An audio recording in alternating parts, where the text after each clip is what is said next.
Good morning, madam. Good morning, sir. Good morning.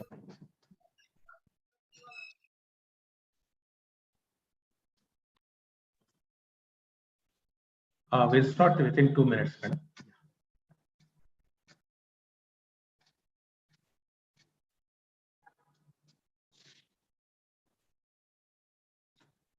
Stream, madam. Yeah. Good morning, everyone. I welcome all the participants for the second day of the 5-day training program on pedagogical leadership for leading learning in the schools. And today is the second day, and today we have two sessions. One is leading pedagogies for skill-based education in schools by Dr. Pooja Singhal, faculty of the NCSL National Center for School Leadership, NEPA. And the second session will be led by Dr. Sumita G.V. Menon, faculty of NCSL NEPA, on leading for learning challenges, roles and responsibilities of school heads. These two sessions we do have today. Right now we have Dr. Pooja Singhal is with us. And I would like to, yesterday program, there was a good appreciation from the participants for the yesterday sessions, and we do have some feedback. Just feedback is something the requirement of the materials like handbook and the slides that was presented in the sessions. Regarding this handbook and the pedagogy leadership, yes, definitely we'll put in the WhatsApp and also giving a link in in this webinar also, and we'll put the web link in the YouTube also. This program is also being live streamed through YouTube channel for wider reach. So this care we will take regarding with the handbook, and also the yesterday presentations also will put in the in this webinar sessions. We will keep put in the chat box also. Okay, links will be put in the chat box and also in the YouTube. Don't worry about the materials. Okay. Regarding the training program, we do have because of the off-day sessions of the schools. So we selected these timings from 10:30 to 12:30, and this you know pretty well. This is the second spell we are conducting. Earlier we conducted for the first spell in the December month, where we had a session from 11 to 1. So keeping in view of this morning session schools, we made its program from 10:30 to 12:30 p.m. And of course, some people are saying that it should be in the afternoon, but you know, we had enough experience in conducting these sessions in virtual mode. When we conduct in the afternoon, there's a of course, we already conducted many programs like the school leadership development program, where last year we conducted 3 spells. In the afternoon also we tried, but the attendance is very, very low. Keeping view of all these circumstances, we opted for this time. Okay, and of course, if it's not possible to listen in this session, you can view in the YouTube channel also. There also you will find our recorded program. Okay, so some people are saying mostly, of course, the program is in Telugu. Yeah, the one session was done yesterday was in Telugu, and another session was done in English. Today, you will find the sessions in English. And of course, you know pretty well, all the schools are going to be in English medium. From already 9th, 10th school sections were converted into English medium. You have to be tuned with the English medium. So these are the things we have to take note of. And some people need illustrations for the supportive for the of the presentations. Yes, for the following sessions, we will ask our presenters to give the live examples.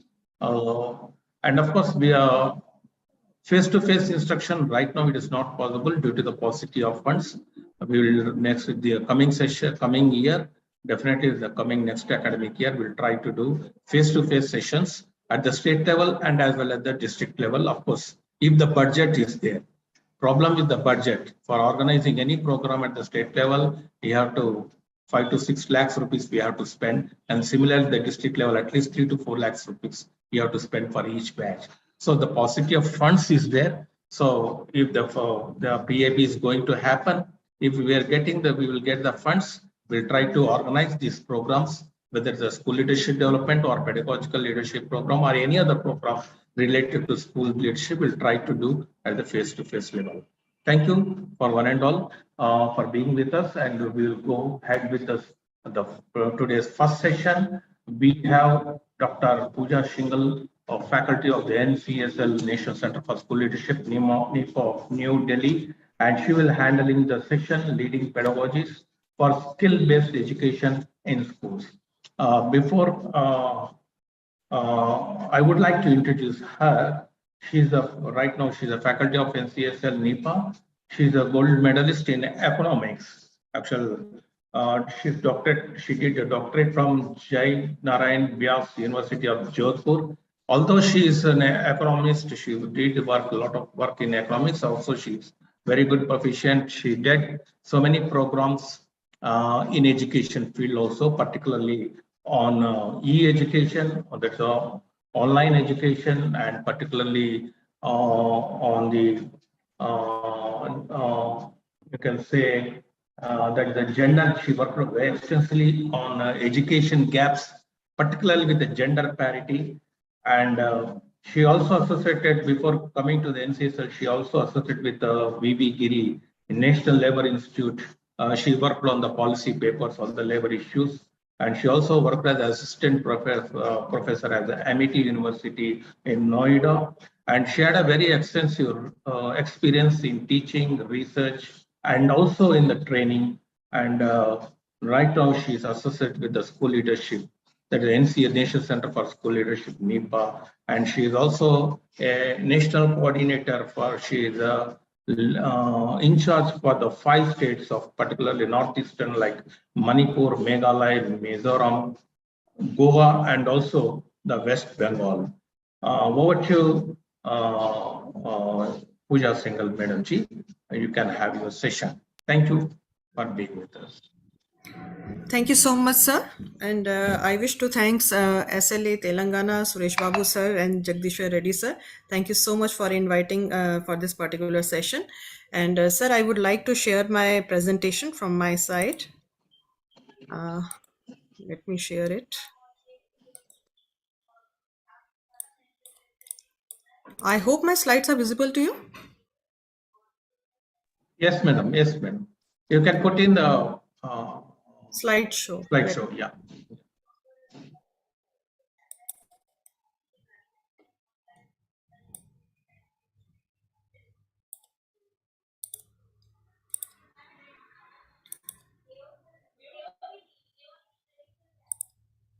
Yes, madam. It's okay. Fine. Okay.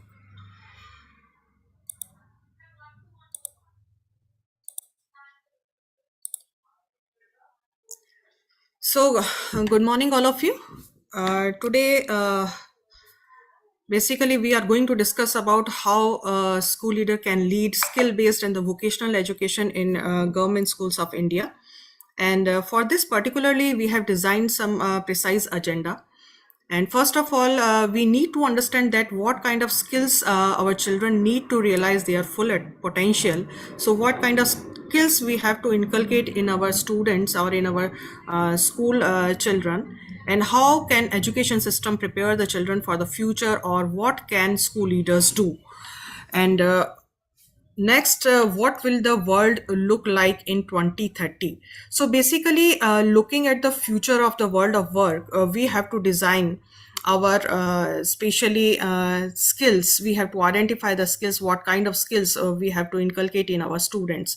So before moving further, I want to share one video here for you to understand the global scenario. So what all are the things which are going on at the global level? We have to understand that thing, and then we will move further. And I hope that are you able to listen this particular video? Are you getting the voice? Yes, yes, yes. Okay. Yeah, music we are getting, madam. Visual. Yes, yes, yes. That music is there. In every corner of the world, no matter where, workers and enterprises are facing changes in their jobs and businesses. The new technologies, There increased is no video, madam. demographic shift, climate change, and globalization are changing the way we work and pose new Only challenges audio, and madam. opportunities No for video. decent jobs. One third of all jobs are likely to change radically. Some jobs are becoming automated or augmented by technologies, and other jobs will require new skills to adapt to the constant changing world of work. In the changing world of work, skills are moving targets. The mismatch between skills possessed by people and skills required by employers is widening. 69% of employers cannot find the right set of skills, while an estimated 220 million people worldwide are without work. Education and training systems worldwide must respond to these challenges with major investments in skilling, reskilling and upskilling. From a lifelong learning perspective, access to quality and relevant education and training throughout all stages of life will be crucial to develop the skills required by the present and the future of work.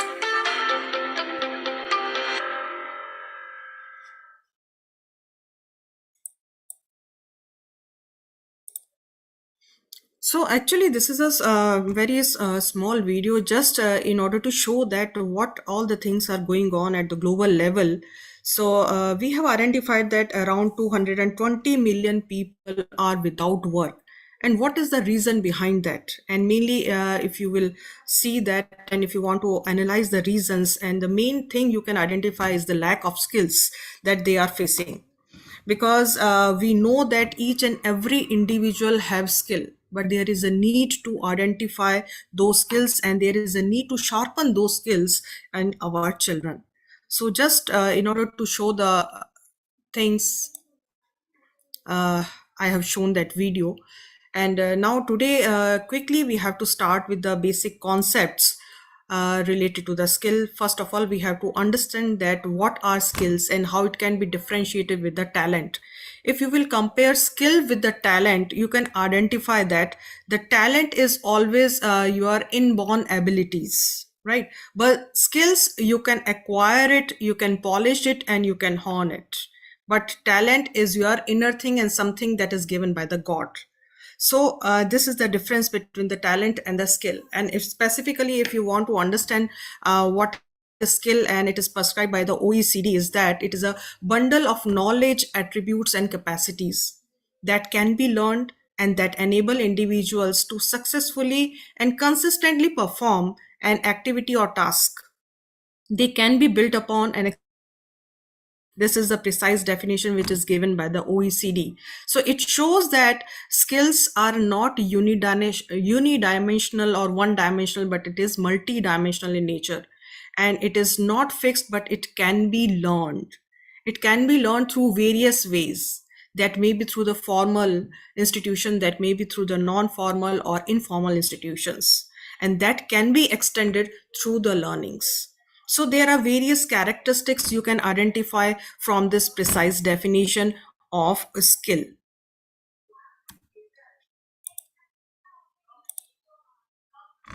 I hope my slides are visible to you and I am audible to all of you.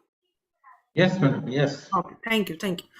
So basically, from this precise definition only, we have identified certain important characteristics of the skills. One is that it is multidimensional in nature. So because this is not only the knowledge, not only the ability, but it is a bundle of knowledge, attitude and your aptitude, right? So and that can be acquired capabilities from formal. If you will say, what are the formal channels? Formal means that may be acquired through your government, private schools or the public schools, or that may be through the universities or the TVET institutions, and all that comes into the category of the formal channel. And that may be on through informal channels. Informal channels, basically, that may be through the online learning channels, or that may be through the experiential learning. And if you call specifically what are non-formal channels, that means there are various skills that we learn from our families, from our parents, from our mother. And sometimes we can see that a girl by default or automatically she understand how to make the chapatis and how to make the vegetable and all. So these are the non-formal channels. There are various ways to learn the skills and to acquire the skills. So but we have to understand what are the different channels which are available. And the skills are also expandable in nature, that can be enhanced through training, and that can be enhanced through online training or the offline training. And there are various ways. Nowadays we can see that during COVID-19 we have learned lots various technical like platforms we have learned. Google platform is there, Zoom platform is there, various we have learned the working on various platforms. So we are learning lot of things day by day. And during COVID-19 only we have learned lot of technical things. So in this way we are enhancing our skills, or we are enhancing the capabilities to do the work. Or it by default naturally this will improve your productivity. Within shorter period of time you can do lot of things. Nowadays also, today also, we are attending this particular workshop through Zoom platform, which is the technological thing, and we have learned this skill. Earlier this particular facility was not there, so we have reskill, learn all these things. To learn to unlearn, we have to understand this, and we have to acquire this thing. And naturally if you are skillful, and it will enhance your employability, and it can contribute to the personal empowerment and active citizenship. I will tell you how active citizenship can be enhanced. And these naturally these skills will improve your employability. And skills are honed through application to real life situations. And naturally you will apply your learn things, and you will apply your knowledge or know-how to complete your task in an efficient manner. So basically these are the simple characteristics that you can identify from that particular definition. And specifically we want to learn that four types. Today we will talk about the four types of the skills, important skills. That is, one is foundational skills, transferable skills, job specific skills, and digital skills. This is according to the UNICEF research I'm talking about. These are the skills which are essential for our students to inculcate. If we talk about foundational skills or the core skills, basically what are these particular skills? These particular skills, it can enhance your competencies, and which enable us to acquire new skills. And nowadays also we are working on foundational literacy and numeracy. You people also might be working on this particular concept under Nipun Nishta. So these literacy and numeracy, these are the examples which comes into the category of the foundational skills or the core skills. Basically, if your foundation is strong, you would be able to build the bricks on that. So this is your foundation basically. Naturally, if the foundational skills are weak, if the foundational skills of any particular student or a child are weak, then that creates the learning gap over the periods. So if there is a problem in understanding the number concept or in the number stories concept, right, so it will create a problem in future mathematical skills. So these the foundational skills should be strong for the children. And these particular skills, these determine an individual's ability to learn and to adapt to changing workplace requirements. So these are the core skills that need to be inculcated in our students, in our child, with particular strength and strongly. So typically it can be required through formal channels, but it can also be acquired through non-formal channels. But through the family members also, we can learn a lot of things.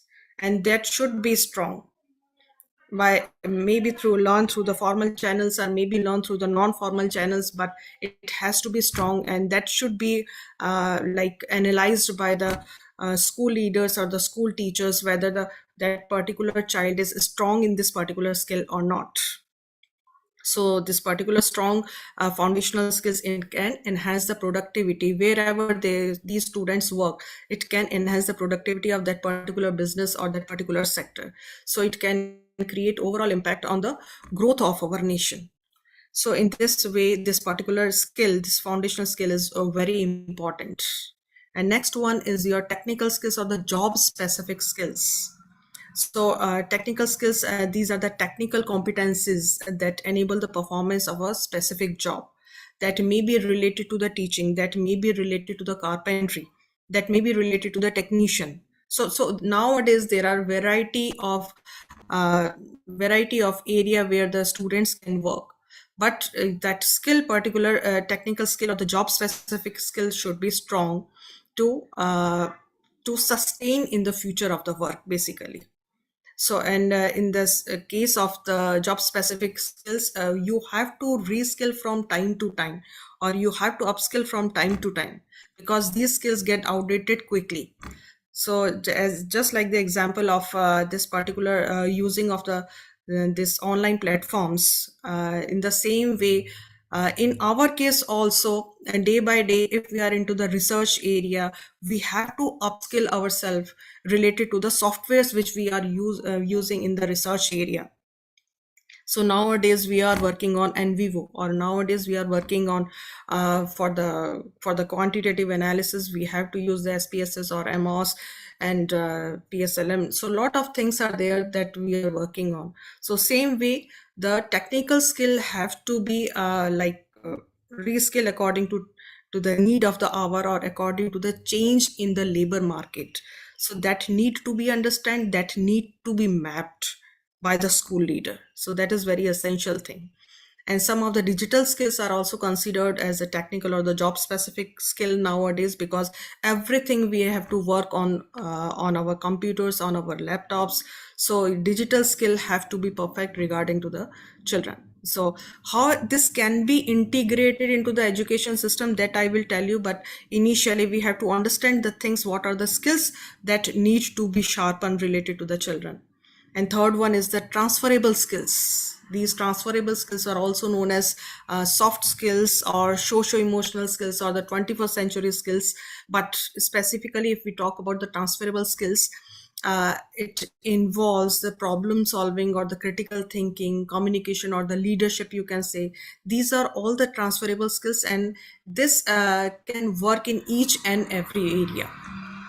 So you can also call it as a cross-cutting skill. And specifically in this particular slide, you can see that if we want to link between the transferable skills, workplace behavior, and the business impact, you can identify amazing results. Specifically, let us take the example of the higher order thinking. If this particular soft skill is strong, then it can create a positive impact on the workplace behavior wherever the student is working.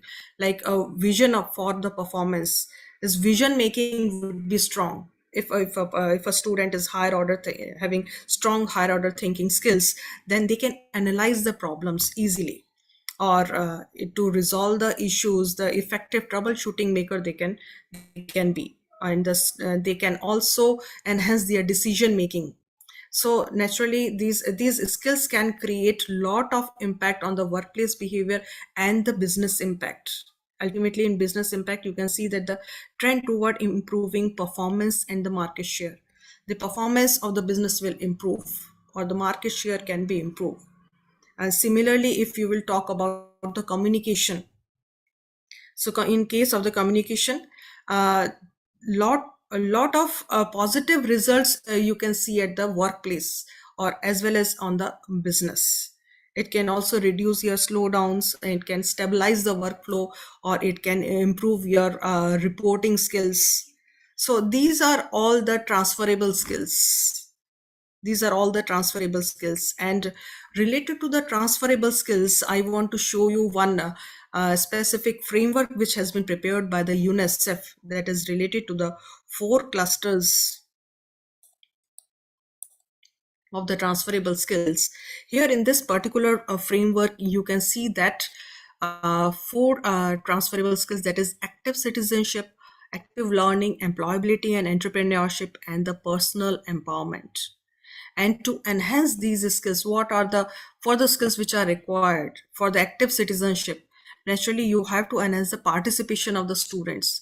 The student have to learn the empathy, and they have to learn about the respect for the diversity, right? Because was in today's world we can see that lot of diversity there are present, lot of diversities are present that may be related to the gender, that may be related to the geographical area, that may be related to the socio-economic background or the socio-economic disadvantaged region. So they have to learn about the respecting all these diversities. Then then they can become an active citizenship, then they can attain this. In the same way, employability and for employability and the entrepreneurship, they have to learn about the cooperation, how they can cooperatively work with each other.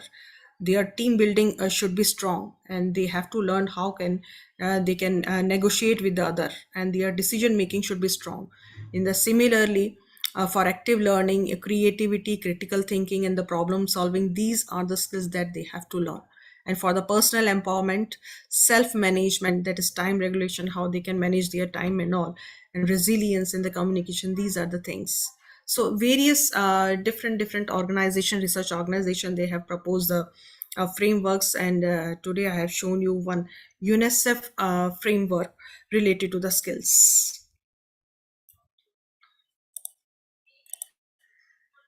And then fourth one, that is the digital skills. And basically digital skills are becoming more popular nowadays, and it consists of two important components. One is the digital literacy, another one is ICT skills. So digital literacy basically related to the use of your digital devices, that may be phone or that may be internet, laptop or tab or the other digital tools. And the ICT tools, that means how you can work on those devices productively, and how you can make it more productive, and how innovatively you can work on those particular devices, like that of the programming. Through the programming, you can do a lot of things nowadays, and you can do business data analytics nowadays. So in various world of work, you can use these ICT skills. So naturally these skills are also important.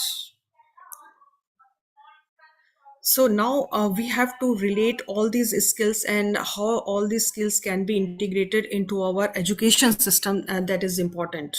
According to the mandate of NEP 2020 also, we know that these skill-based education, it should be integrated into our education system, general education system, and therefore it needs to recognize that there is the importance of multidimensionality of the skill. This is very important phrase that you have to learn, that is multidimensionality of the skill, and have to be provided to the students to acquire these skills throughout the life cycle. And we have to understand that these skills, there are various channels to learn or to acquire all these skills, and for this our educators or the teachers, they have to be skilled. And the teacher educator for the skills, they must have dual competencies. One, they have the thorough understanding of the skills, and then the hands-on training and hands-on practices of those particular skills. So these professional development of those educators are also very important. And in the same continuation, we have to understand that vocational education, this is a skills-based education that is specifically related to the job-oriented skills. And these skills must have, for the existence of these skills, the foundational skills and the transferable skills must be strong. And how this vocational education can be integrated with the general education, that we have to understand. According to the agenda of NEP 2020, all of you might be knowing about that vocationalization of the school education that is implemented through Samagra Shiksha. And this is the agenda that by 2025, at least 50% learners must have vocational exposure, that may be through the school or through the higher education. And this we must be integrated with the general education at all the stages of the education. And there must be integration between the vocational and the general education, and there will be no separate bar or the rigid separation between those streams.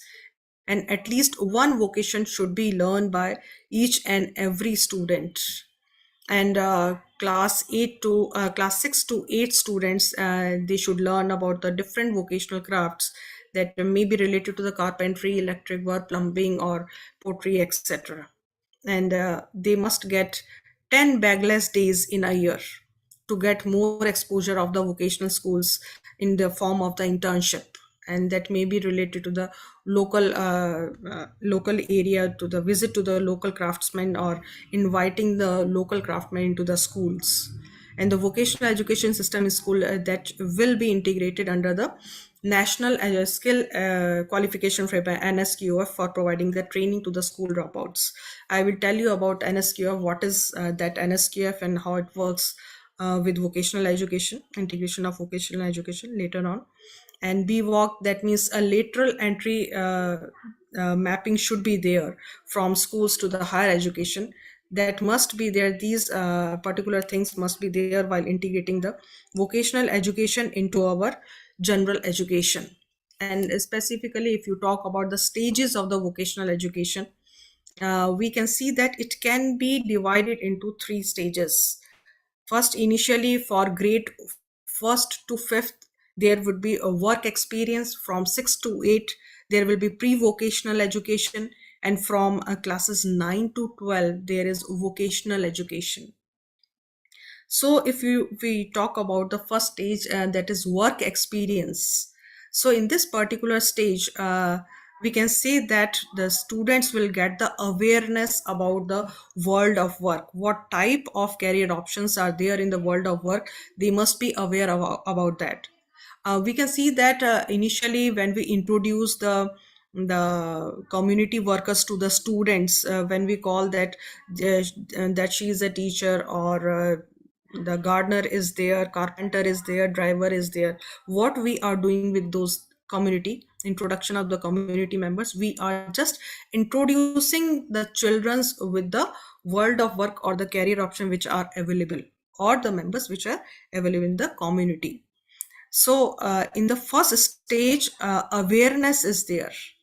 And in the second stage, pre-vocational education, they are precisely learning that what people do for living and skills are needed for the various occupations. Suppose we can take the example of the bank manager. Then they must understand that what bank manager can do and what skills they must have. They must have the full knowledge about the banking system, like what types of the banking system there, what types of the money which are circulating nowadays. So the preparation of the students, that will happen in the stage of second stage, that is pre-vocational education. And in the third stage, they have to participate in this particular process. They will get the hands-on training in the particular field. That means if a particular student want to enter into the beauty and the wellness, or into the travel thing, or if they want to be a chef, then all those particular job roles they must have got the experience, they must have got the hands-on training on those particular vocational skills in the stage third, that is the vocational education for classes 9th to 12th. So in this way, in each and every stage, your skills must be inculcated. And vocational education, this is one part of a big umbrella, that is of the skill. So this is vocational education, this is the job specific one. But along with these skills, other skills like transferable skills, digital skills, all these should be integrated throughout the life cycle of a student. So precisely if we talk about the vocational stage, this can be integrated in 3 phases in a phased manner. So first of all, they must be aware about the world of work. Then they have to prepare their mind, they have to prepare their choices, in which particular area they want to go, and according to them, what are their own interests, in which particular area they are interested. The student may be interested in learning the cooking skills. The student may be interested in learning the gardening skills. So just the school teacher or the school leader have to identify their interest, and accordingly they have to provide the vocational subjects in their schools. So although we know that that is provided by the state, but still the test must be there. What kind of preferences are there for the vocational courses or the subjects? And in the third stage, naturally, they must have got the proper participation of the students in those skills, so that they can learn how the things work, how the real things work. And this particular diagram, I just have tried to show that how it can be integrated in all the stages of the life, in the particularly from grade 1 to grade 12. Here in this particular slide, you can see that at the stage 1, all the students of the grades 1 to 5 will be exposed to the vocational education through work education. So basically, work education that can maybe provided through various ways. Just if we are introducing our students with the different types of the with the community members, or different types of the traits which are available. So in the first stage, they have to be provided the awareness of the world of the work and exposure to the vocational education. And in the second stage, for the students of the grade 6 to 8, they must get the internship with the local vocational experts, that the school or the school teachers or the school leaders, they can arrange the visit of those students to the nearby areas, or to the carpenters or to the gardeners, or the porters or the artists, to develop their vocational craft and to make them aware about the real working of those particular vocations or the occupations. And regarding this practice based or the contextualized curriculum that has already been designed by the PSSCIVE, that is Pandit Sundarlal Sharma Central Institute of Vocational Education. They are designing the curriculum for these courses, that is pre-vocational courses and the vocational courses for class 9 to 12th. So this curriculum, that particularly has been designed in such a way so that they are aware about the vocational craft, local vocational craft, as well as they will able to know that how the real things work. And in the third stage, for the class 9 to 12th students, vocational subjects that must be offered along with the academic education, and the focus area must be based on the skill gap analysis and the mapping for the local opportunities. So skill gap analysis means what type of skills are required, and if we have to map it with the local opportunities or the local resources which are available. Suppose if we will take the example of Noida, where you can see that various IT industries are available, IT industries are there. So we have to map according to the facilities or the industries which are available.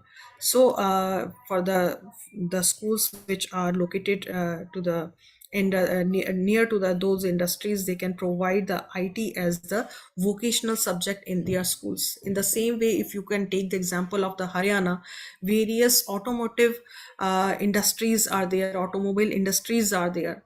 So related subjects can be provided in the schools along with the preferences of the students, so that may be helpful for the students. Because in various cases we have seen that all the childs are not interested in mathematics or in the science or in the technology, but that may be interested in other learning other skills, like they want to learn the cookery thing, they want to learn the cookery skills, they want to learn other beauty and the wellness things, right? So for this purpose, we have to identify the interest of the students, and that have to be mapped with the local opportunities or the local resources or local industries which are available. So then only we can make the full utilization of the vocational education thing. And this is the agenda of the NEP 2020, that by 2025, approximately 50% of the learners must have the exposure of the vocational education. And local craftsmen must get more chances to provide their skills to the students. So the school leaders can invite the local resource person or the local entrepreneurs to motivate the students or to make them learn how the things work. So it must be according to the national qualification framework. So I want to show you how the qualification framework has been designed. And before that, related to the vocational education skills, there are two important components of the vocational education. One is the employability skills, another one is vocational skills. And the percentage also varies. And here you can see that employability skills are what? These are all the transferable skills that we have talked about. These are all your soft skills, that is leadership, communication skills, entrepreneur skills, ICT skills. So these skills must be strong.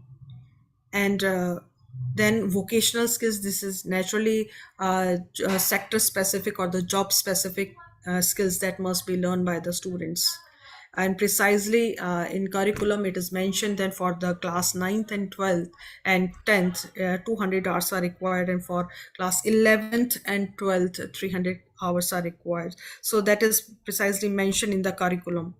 But before that, you have to understand the component and the percentage. So more weightage is given to the job specific skills here, because we have to deal with the real world of work. So, and we have to make our students learn and understand that what type of the skills which are required. So along with this, the transferable skills, that is your employability skills, are required. This is the structure of the vocational education. And the job roles which are available nowadays, that is 152 job roles, these are available, and 17 job sectors are available. But naturally the school head, they have to they have to do the local mapping. So as such, I have told you that like in case of the Haryana, the automobile is there, or in case of Punjab, you can say the textile is there, or agriculture is there, more of the agriculture is there. So you have to map with the local resources, and then you have to select the vocational subjects, and that then you can make the proper utilization of this vocational education concept. And here you can see that I will also show you at the end of this particular session that how the PSSCIV, they have prepared the curriculum, and they have prepared the various textbooks related to this particular vocational education courses, and how it is linked with the industry, and how the assessment thing is there. I will show you that. And these are the things which is related to the vocational education and how it can be integrated. What are the operational strategies? There are certain points that I want to share with you all today. That is, first one is the mapping of the landscape of the vocational education. Naturally, vocational education has to be integrated in a phased manner in the school, that is from 1st to 5th, then 6th to 8th, then 9th to 12th. So in this way, by doing the proper mapping of the landscape of the vocational education, it should be integrated into the vocational education. And second is the most important one, that is the skill mapping, to identify the skills to be emphasized in different regions. So basically, for the implementation of the vocational education, there are various stakeholders. You can see for the curriculum designing, your NCERT is also designing, PSSCIV is also designing the curriculum. And for the regulatory body, when you can see that NCTE, that is the regulatory body which is involved for monitoring the authentication of the courses. And on the same way, the National Committee on integration of the vocational education, they can see the skill gap analysis they are doing. And school heads, they also have to do the mapping of the local opportunities, and they also have to do the skill gap analysis. NSDC are also looking into it. And if you will look at in rural areas, you can see that the various agricultural opportunities are there. So they have to map with the agricultural skills, the student can be enhanced and the agriculture skills can be enhanced in precisely in the agriculture area if the student is located in the rural areas. So as I have told you that various diversities are present, but that have to be respected and that have to be mapped with the integration of the vocational education. And regarding the NSQF, this is an important qualification framework that needs to be understood. And this involves basically this particular diagram, it shows how it can be integrated. So precisely, first of all, this is a competency based skill framework, and initially there were 10 levels from 1 to 8, from lower complexity to 8 complex, from to high complexity, but now it has been reframed from 10 to 8. Now there are 8 levels on the basis of the competency, knowledge, and the professional ability. And this is the outcome based skill framework, and here you can see the example. Level wise NSQF alignment, you can see for the occupation of the automotive sector. Initially, the person can start from assistant position, automotive machine assistant, and then the automotive machining operator. According to the complexity, the level will move. In level 4, the student can learn about the automotive conventional machining technician, and then the lead technician, and then the master technician. So according to the professional competencies, the complexity level will move from 1 to 6 here. Precisely, this is just an example for the automotive sector. And specifically, if we want to learn about the important elements which are related with the national skill qualification framework, we can see that this NSQF, this is the outcome based approach, or we can say that this is a competency based learning. The competencies can be enhanced and the skills can be enhanced with the help of this particular framework, and the progression pathways are also there. It makes understand that how the person, what the person can do after acquiring the particular qualification. That means after the level 1, they are equivalent to the diploma, or and level 8, that is equivalent to your PhD degree, and so on. In this way, the level moves from 1 to 8. And another important thing is the recognition of the prior learning. That means if one person is efficient in suppose designing or in IT skills, if that person is not having any particular degree, that can attain the certificate of NSQF level, and then they can work in the particular labor market. So this NSQF, this provides the RPL, that is the recognition of the prior learning, what type of skills you are having. On that basis, you will get the certificate.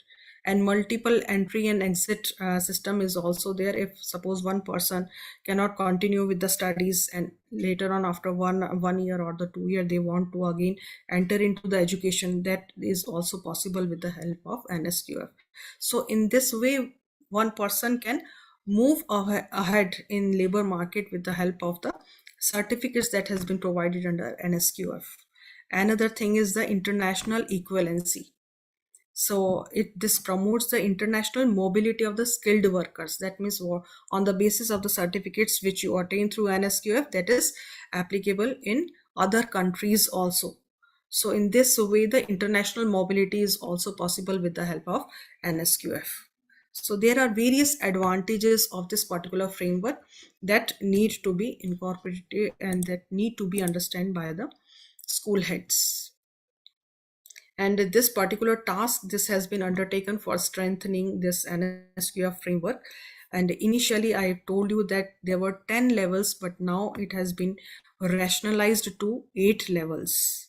And this is based on the inclusion of the components as the person with disabilities, or the green jobs, or the gender that is inclusive in nature, and the blended skilling and the assessment that has also been incorporated, and approval of NOS, that is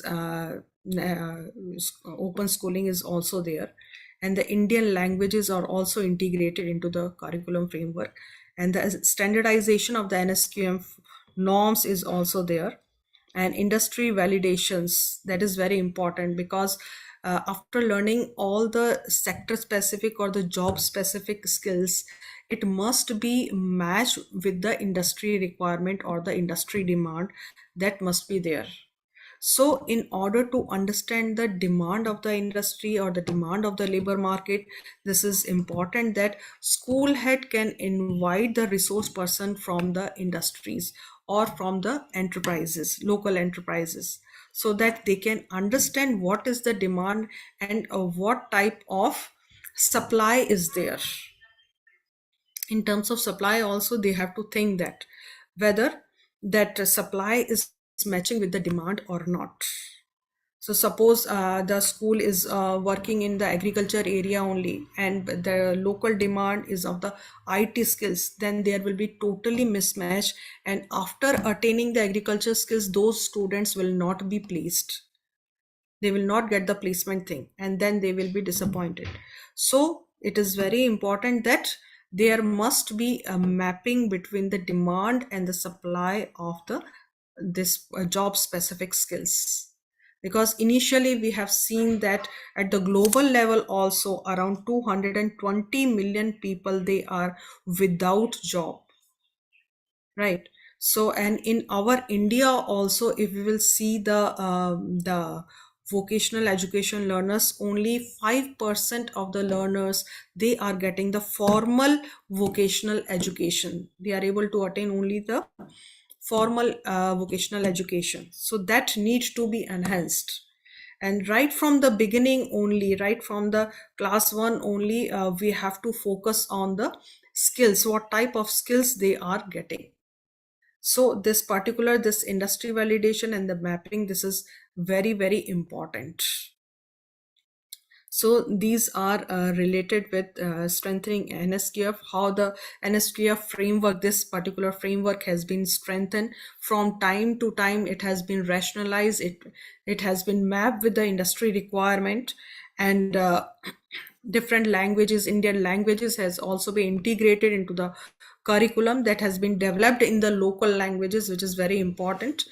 Otherwise, the in rural areas or in the regional areas, it would be difficult to understand this particular education. So from time to time, this particular framework, this has been reframed. And then the integration of the vocational education with a general stream. That means along with the general education, along with the academic year education, this has to be integrated. Whatever you are learning, that the student must know the practical implications of all those general education that may be provided with the help of the collaboration with the industries. The networking of the school head must be strong, and along with this, they have to collaborate with the local industries and the local entrepreneur, and so that the students will get a chance of the internship or the apprenticeship program. So after apprenticeship program also, they get the chance to be placed in those particular industries or in those particular enterprises. So naturally, this is a win-win situation for both the institutions, that is for the school students as well as for the industries, because industries also get the trained people or the skilled people, which the industry now facing a problem. So in this way, it must be collaborated with the labor market also for job specific skills, if we talk about. Although in case of the other skills that need to be integrated in all the phase of the life, if you talk about the foundational skills, or if you talk about transferable skills or the digital skills, that has to be provided in each and every phase of the life. But if we talk about the vocational skills or the job specific skills, it must be matched with the labor market, or it must be met with the requirement or the demand of the industry or the world of the work. And for this purpose, the guidance and the counseling services that need to be institutionalized, and trained counselor that can be provided by the schools, so to make or to help the students to understand what type of the subjects are available and what type of subjects they have to take along with their interest or the inclination. And Along with this, the capacity development program or the professional development program for the teachers, vocational educators, that is very important, because now in changing technologies or in changing era, the vocational teachers, they must know the innovative pedagogies to teach the vocational courses. That is very important, and they must be trained, that maybe through the SCRTs or that maybe through the diets and through the block resource centers. So there are various ways through which they can be professionally developed, and the school leader must focus on their training or on their professional development. That is very important.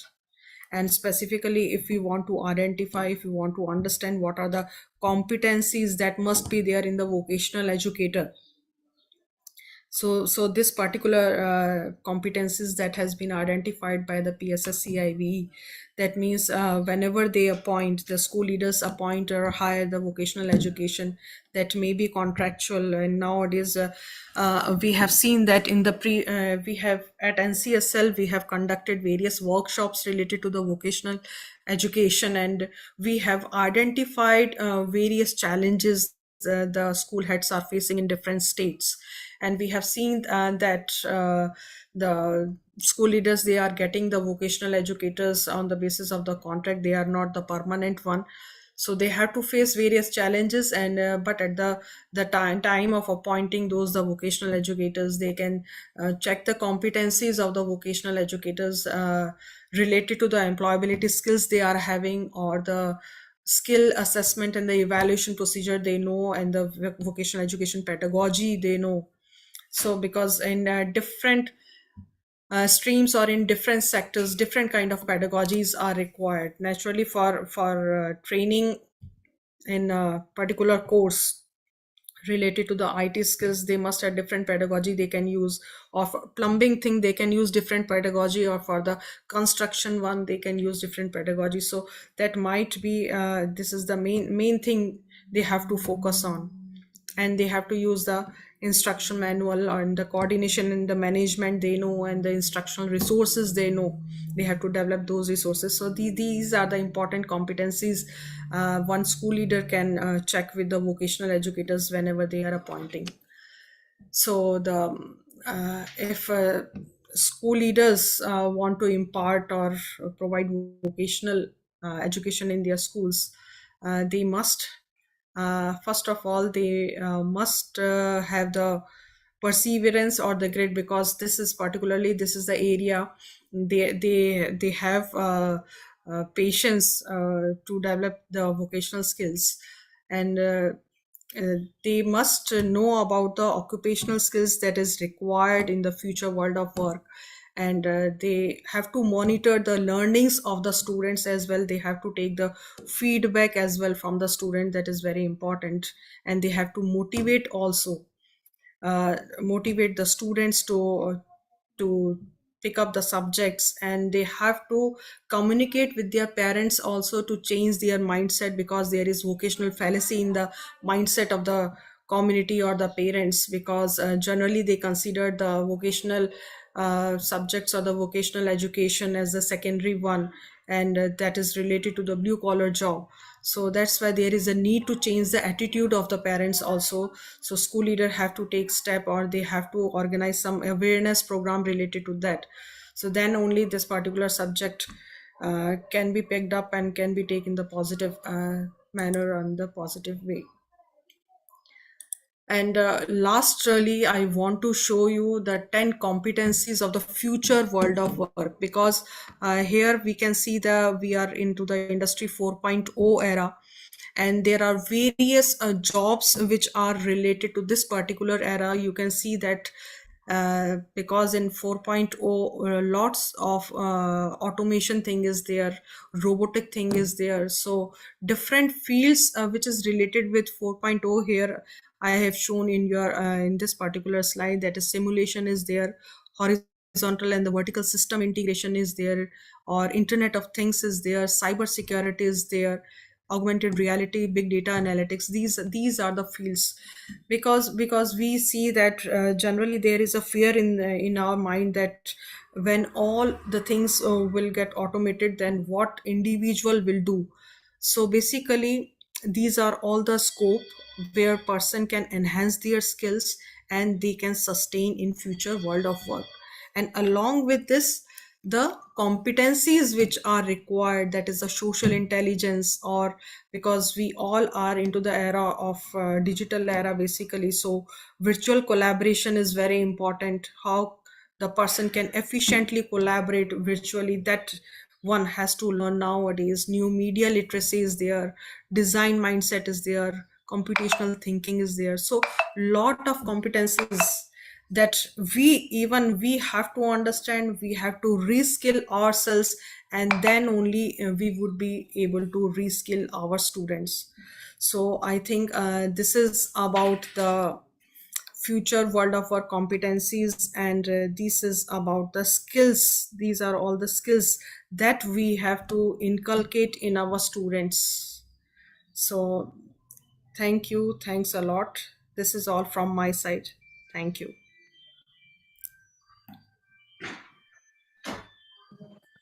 Thank you, madam. Thank you very much.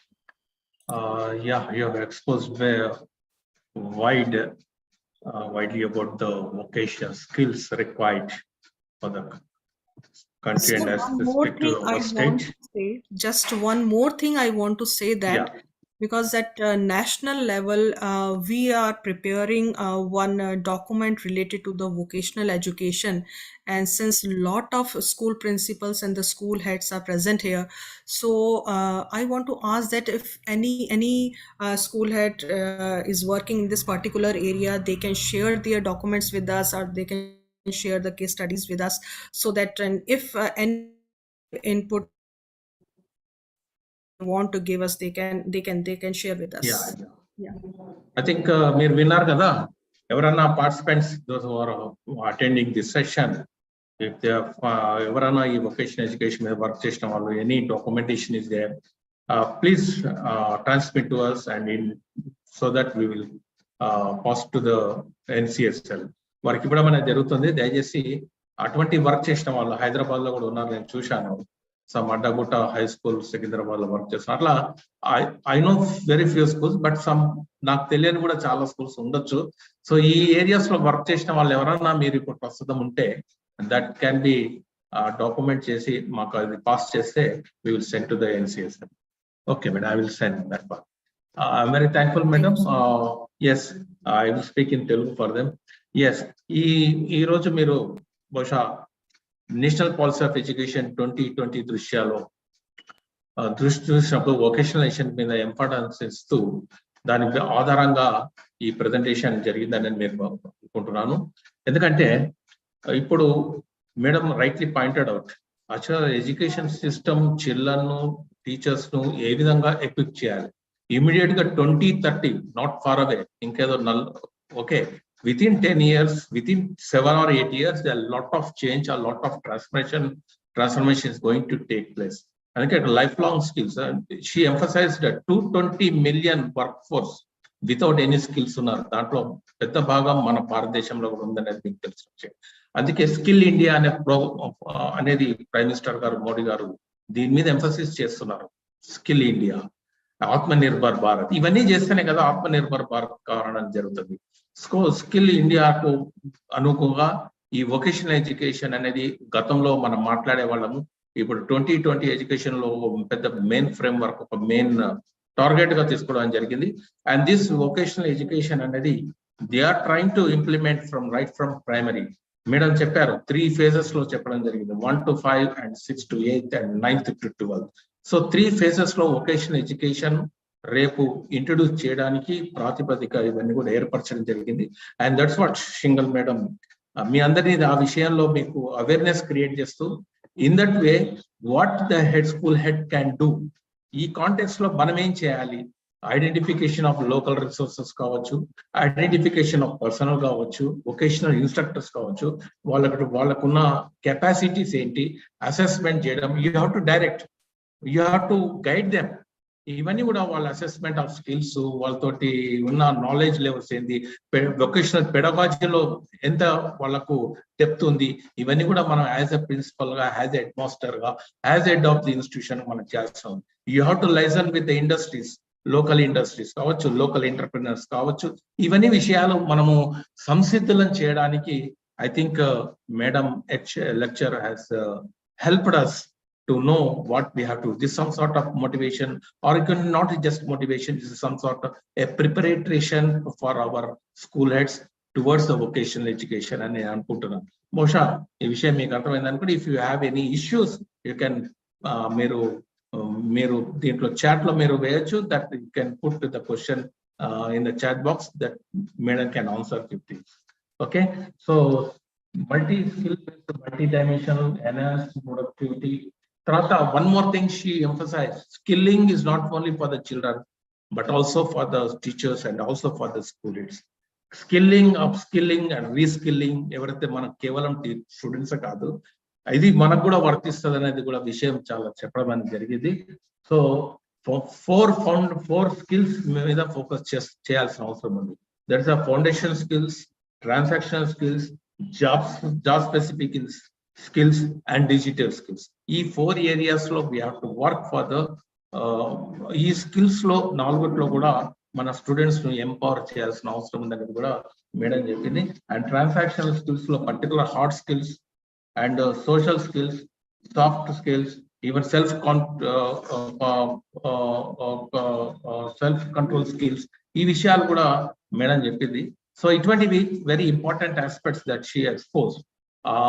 She unfold the very important, దాంట్లో ఒక curriculum frame work, ఇవన్నీ కూడా విషయాలు చెప్పడం జరిగింది.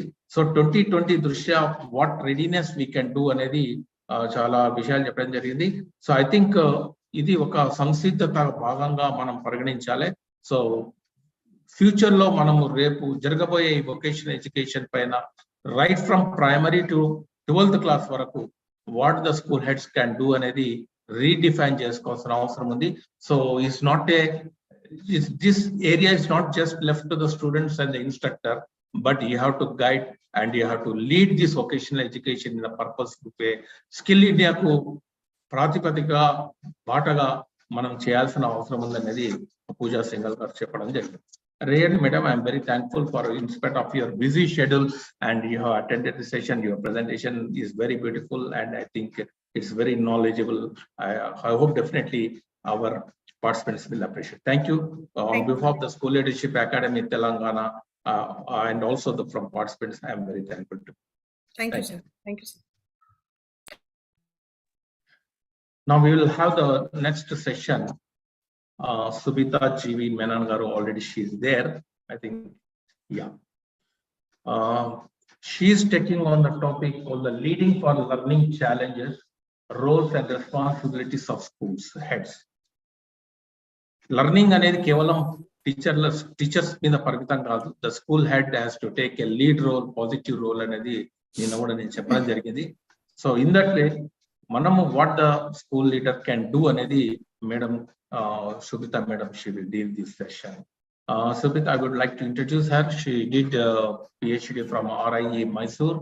She is working as an assistant professor in NCSL NIPA, New Delhi.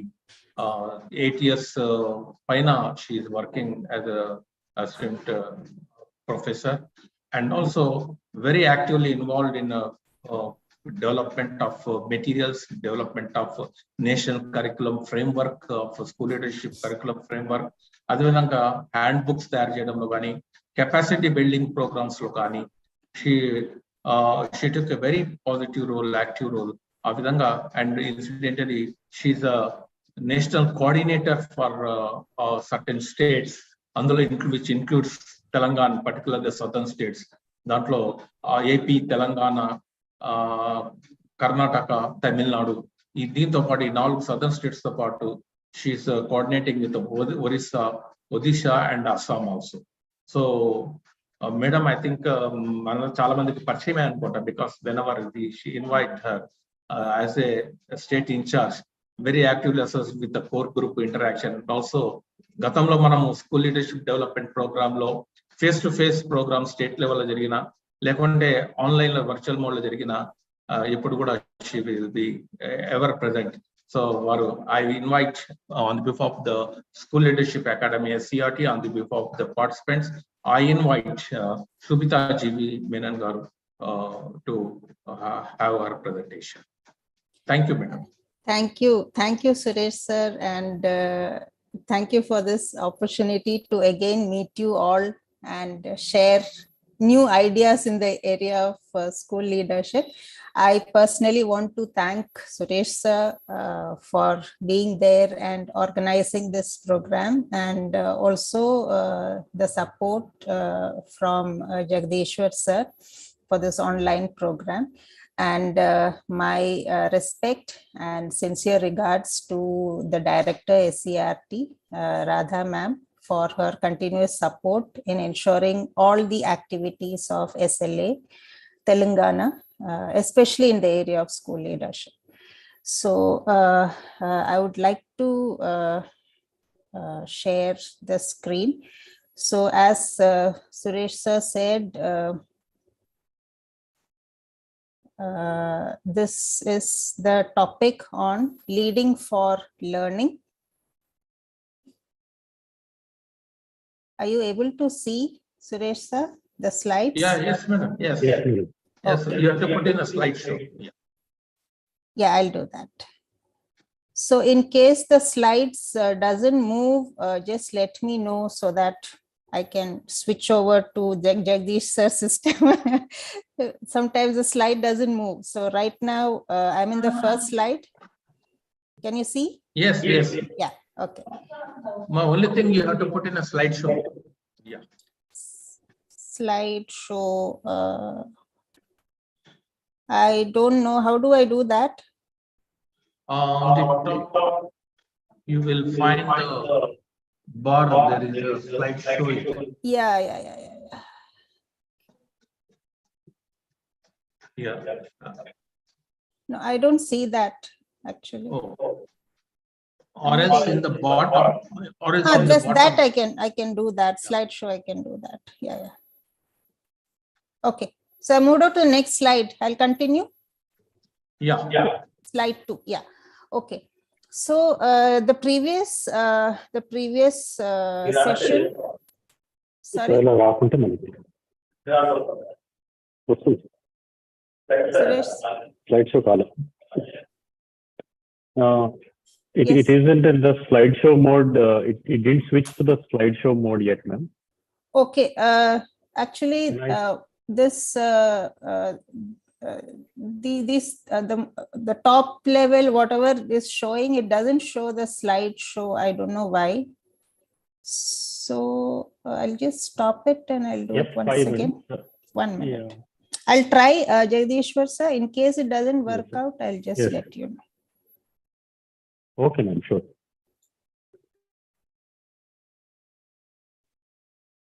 So I have shared it again.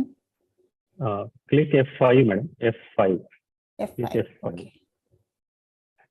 No, F5, and this is something else. You have to hold the function Fn key, which will be in the corner. Function and F5, is it? F5, yeah. Okay. Yeah, I've done that. Can you see? No, still it hasn't. No, it's not coming. Okay. No Okay, problem, ma'am. I'll share the- from my end. Yeah, you share from your side. Okay, you please stop this. Yes. You stop sharing. Yeah, I did that.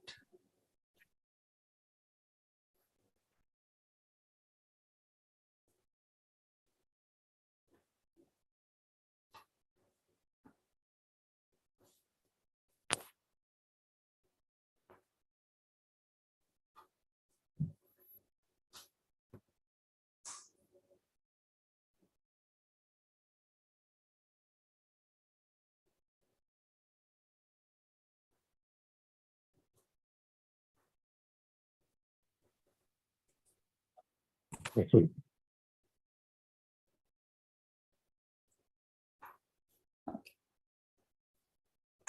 Move to the I next think you are slide. able to see it. Yeah, I can see Yeah. it. Can move to the next slide, Jagdish. Okay. So this session is on, the focus is on leading for learning, how a school principal can lead students' learning. Before I move into the session, I want to say two aspects about school leadership in general. The first thing is that leadership by itself is a complex phenomena.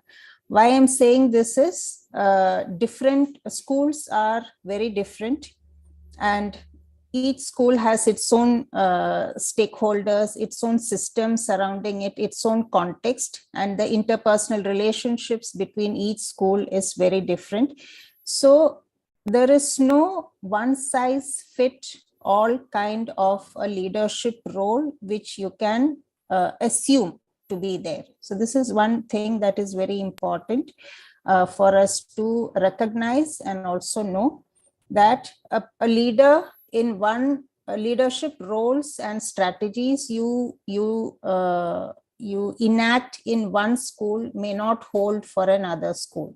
And also we need to remember that across, like for example in Telangana, the schools are in different levels of development. Some school may be just initiating the process of transformation.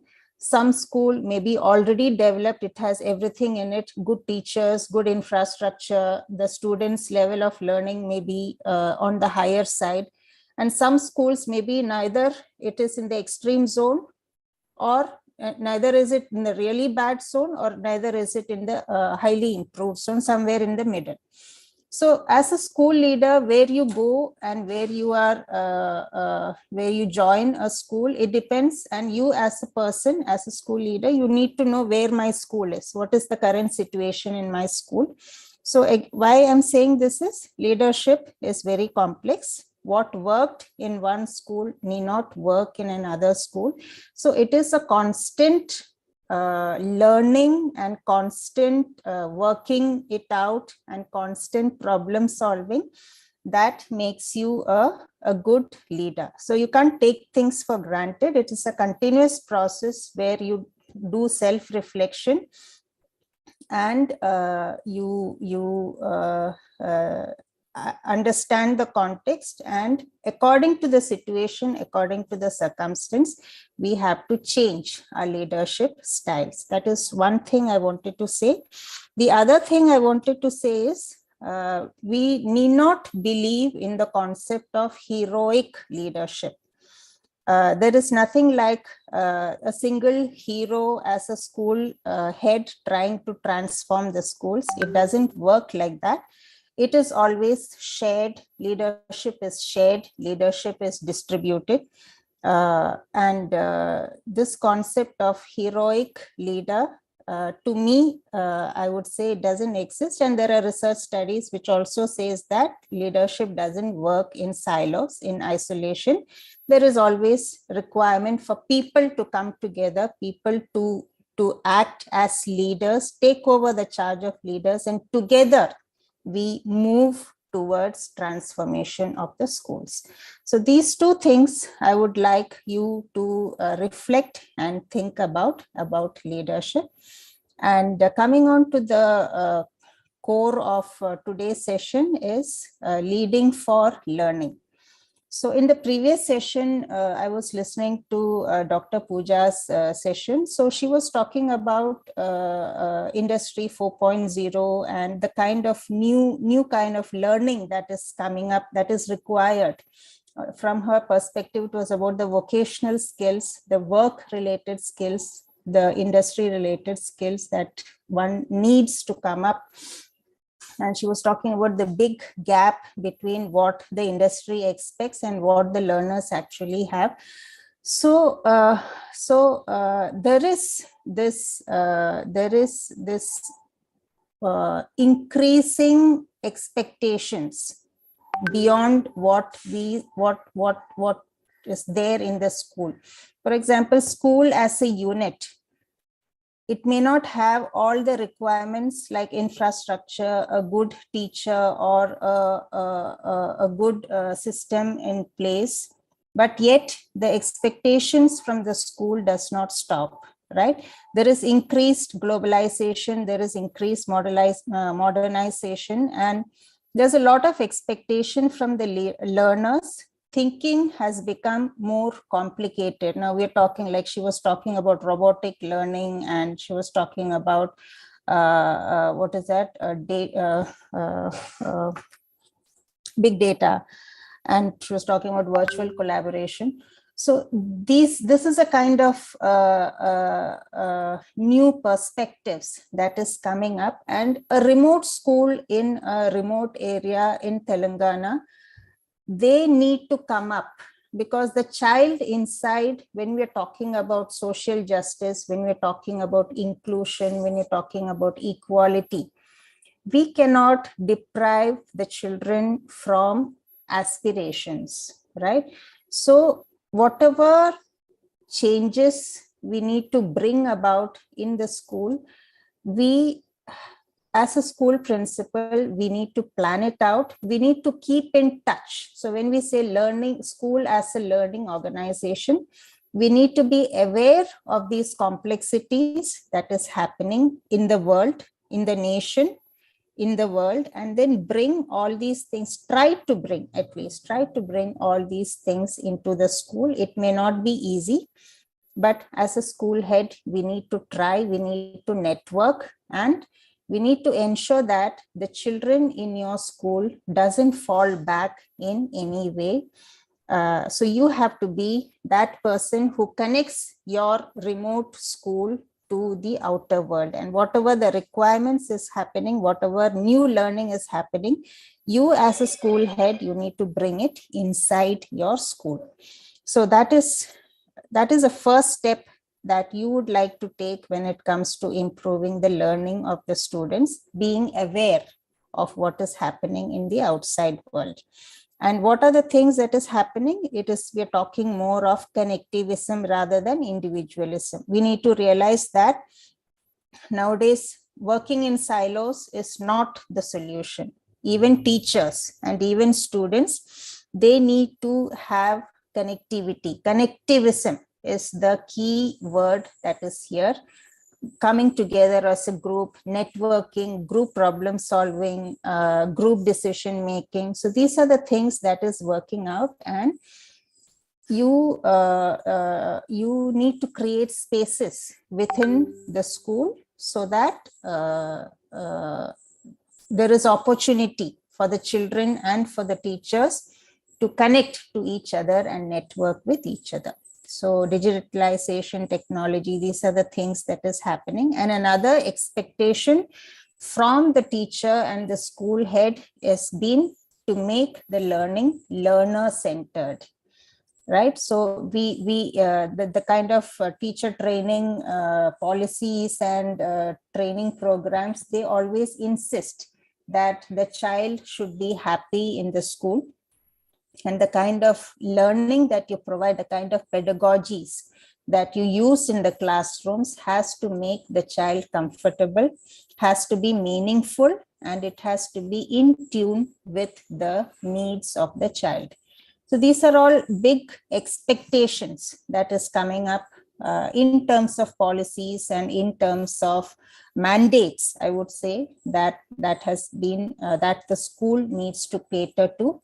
And with the COVID, etc., we have, with the pandemic coming up, we have realized how classrooms have been converted into virtual classrooms. And very soon, the physical classrooms may move over to more and more of virtual classrooms. And we're talking more about learning spaces. So it may not be a physical aspect we're surrounded by four walls, etc., this concept of classroom, but a learning space can even be a neighborhood place where children all sit together and there is discourses and there is narratives happening and dialogues happening about learning in general. So the concept of classroom, children sitting and learning within the four walls is also changing, because learning has moved from inside to the outside. And another expectation for the teachers is to personalize the learning experience. So diversity, every teacher has to face diversity. It is a big challenge for the teachers. So different diversity in terms of the social background from which the child is coming, diversity in terms of the learning achievement of different children, diversity in terms of, let us say, the competencies that the child has. So different children are different. And when they all come inside the school, personalizing the learning experience is a big challenge for the teacher in terms of strength, interest, needs, and skills. But it needs to be done, and that is the expectation for the school and the school head. So next slide, Jagdish.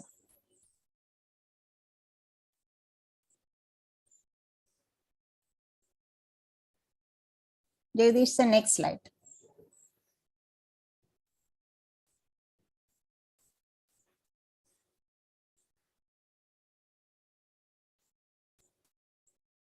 I changed it. Okay, yeah, got it. So we had the NEP 2020, which laid a lot of focus on student learning, and they also there was a special focus on special education zones and the historically marginalized populations. So talking about diversity, this is what I meant. Different children coming from different socioeconomic status. How do you cater to children in such times? And many of the children come from broken homes, and school becomes the only area of learning.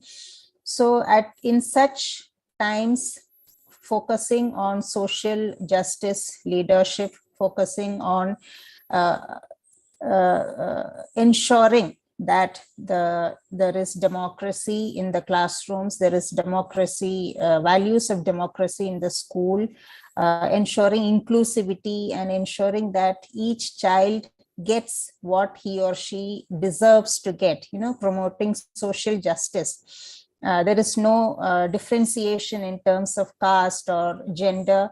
So these are the things that NEP is expecting, and also as a school leader, we need to ensure these values are prevalent in the classroom.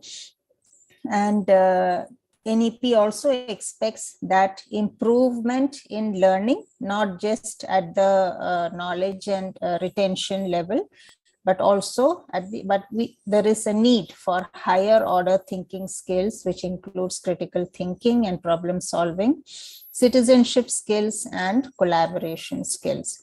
So here, what is the implication is that we as a school head, it is not just about the achievement scores that we need to worry about, but it is the overall makeup of the child. Okay, the overall, what are the different faculties, developing the different faculties of the child. For example, at an adolescent stage, the child needs more of peer group involvement, more of peer support. So what is the kind of opportunities you give in the school matters a lot. And for a primary school level, the basic reading and writing, these are the things, foundational learning, these are the things that is important. So what are the kind of opportunities you give to the child to ensure that they achieve these standards that you need to think. So what I'm saying is, not just the marks, but the overall holistic development. This holistic development, we talk it as a very superficial concept, because it has become a very common concept. But I would like to think and reflect on this word holistic development, because this is what makes a child. So once the child completes the schooling and goes to the workforce or for higher education, what made this child special from the rest? how do you prepare those special individuals, special children in your school is what you need to think about, who are prepared to face the world, who have developed certain key skills in them, and you need to think what opportunities do you give in your school to develop these key competencies or key skills in your schools. So this the NEP 2020 pushes you to think in such higher levels, and education that leads to a pluralistic society where everyone coexists. This is in line with the social justice leadership that we have been talking about. A school is a microcosm of the society. So what happens in the society happens in the school also. So when I'm saying this, I mean to say, if casteism exists in the society, then casteism exists in the school. So how do you change the mindsets of the children as a school head? What are the risks that you take? What is the vision that you have? How do you transform your teachers think differently? How do you, because once these children go away from your school to the society, they need to change the society. So that is how it works. So school as a transformative unit, not within the classroom, but to the society also. You are creating those individuals within the school who can transform the society. So that responsibility you need to constantly think and lead your school in that direction. Okay, so next slide. Okay, so what the two aspects that we have said is about the changing scenario of the global education, the expectations from the learners, from the teachers, from the school principals, different kinds of thinking. On the other hand, there are the policy priorities which NEP has suggested that focuses on improving the learning. So when we are talking about pedagogical leadership or leading for learning, these are the same things talked about in different terms: instructional leadership, pedagogical leadership, leading for learning, the same things in different languages and taken up by different research authorities. So we have all these things happening around us, we have the policies, but the ground reality is not very congenial for us to directly go into leading for learning.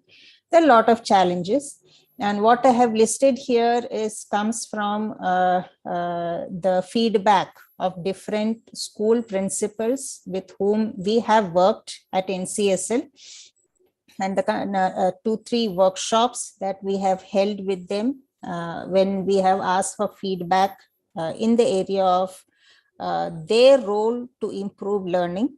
So these are things which I think whoever the school heads was listening to me, they will agree with: dropout and migration.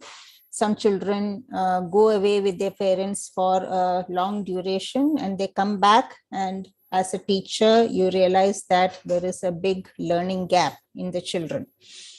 And there is a lot of teacher vacancy and shortage of teachers, especially in the remote schools.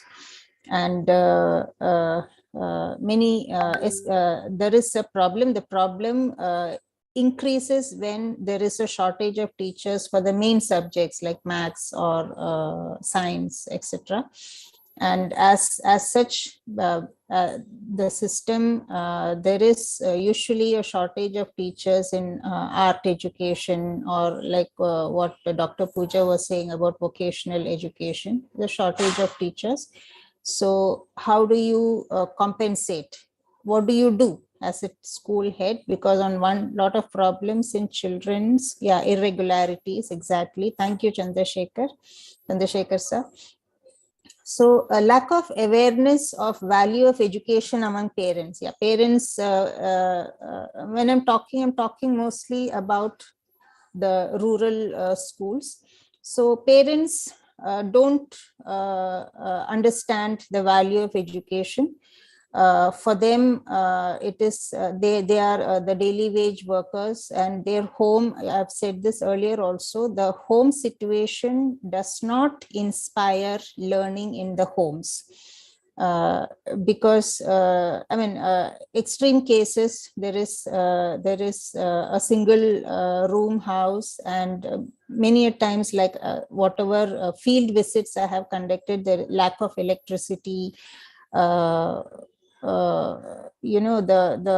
interrelationship between parents may not be the right environment to learn, and there is no motivation for the child to learn at home. So one important thing I want to specify here, which I mentioned earlier also, is that the school is the only place of learning for the child, for such children.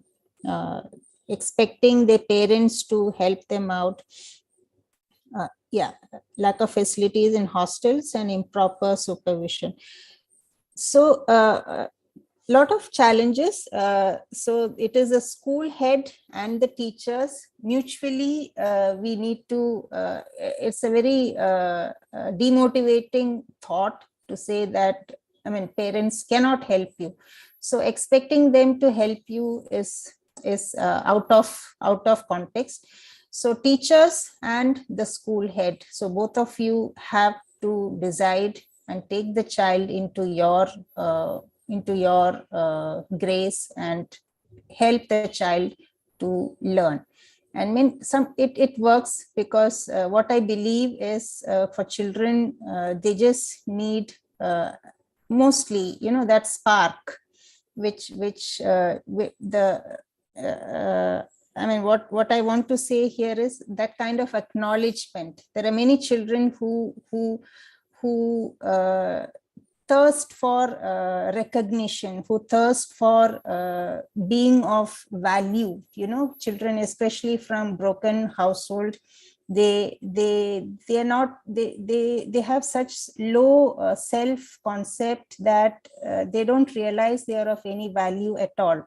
I've heard school principals talking about the girl children, especially in certain hilly areas, who think that the reality is they are not of any significance, because that is a kind of culture that has in the house or in the society where they are coming from, which keeps reinforcing into their minds that they are of no significant value.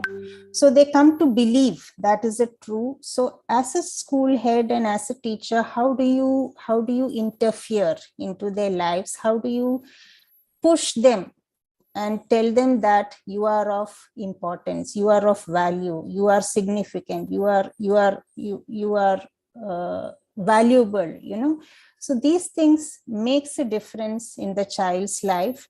So relying on parents may not be the ideal thing to do, and just going a little away from what I've written here. Lack of conducive environment at home. Increase in enrollment in private schools. This is another serious problem that is prevalent across the country, I would say. And there have been instances where children are picked, good children. Good children as in children who are performing excellently in government schools are picked up picked up as in, I would say, use the word taken away from government schools to private schools by certain authorities from private schools who talk to their parents and take the children away for whatever benefit or whatever. So these are things that are happening, and the motivation, or it impacts the motivation of teachers and school heads.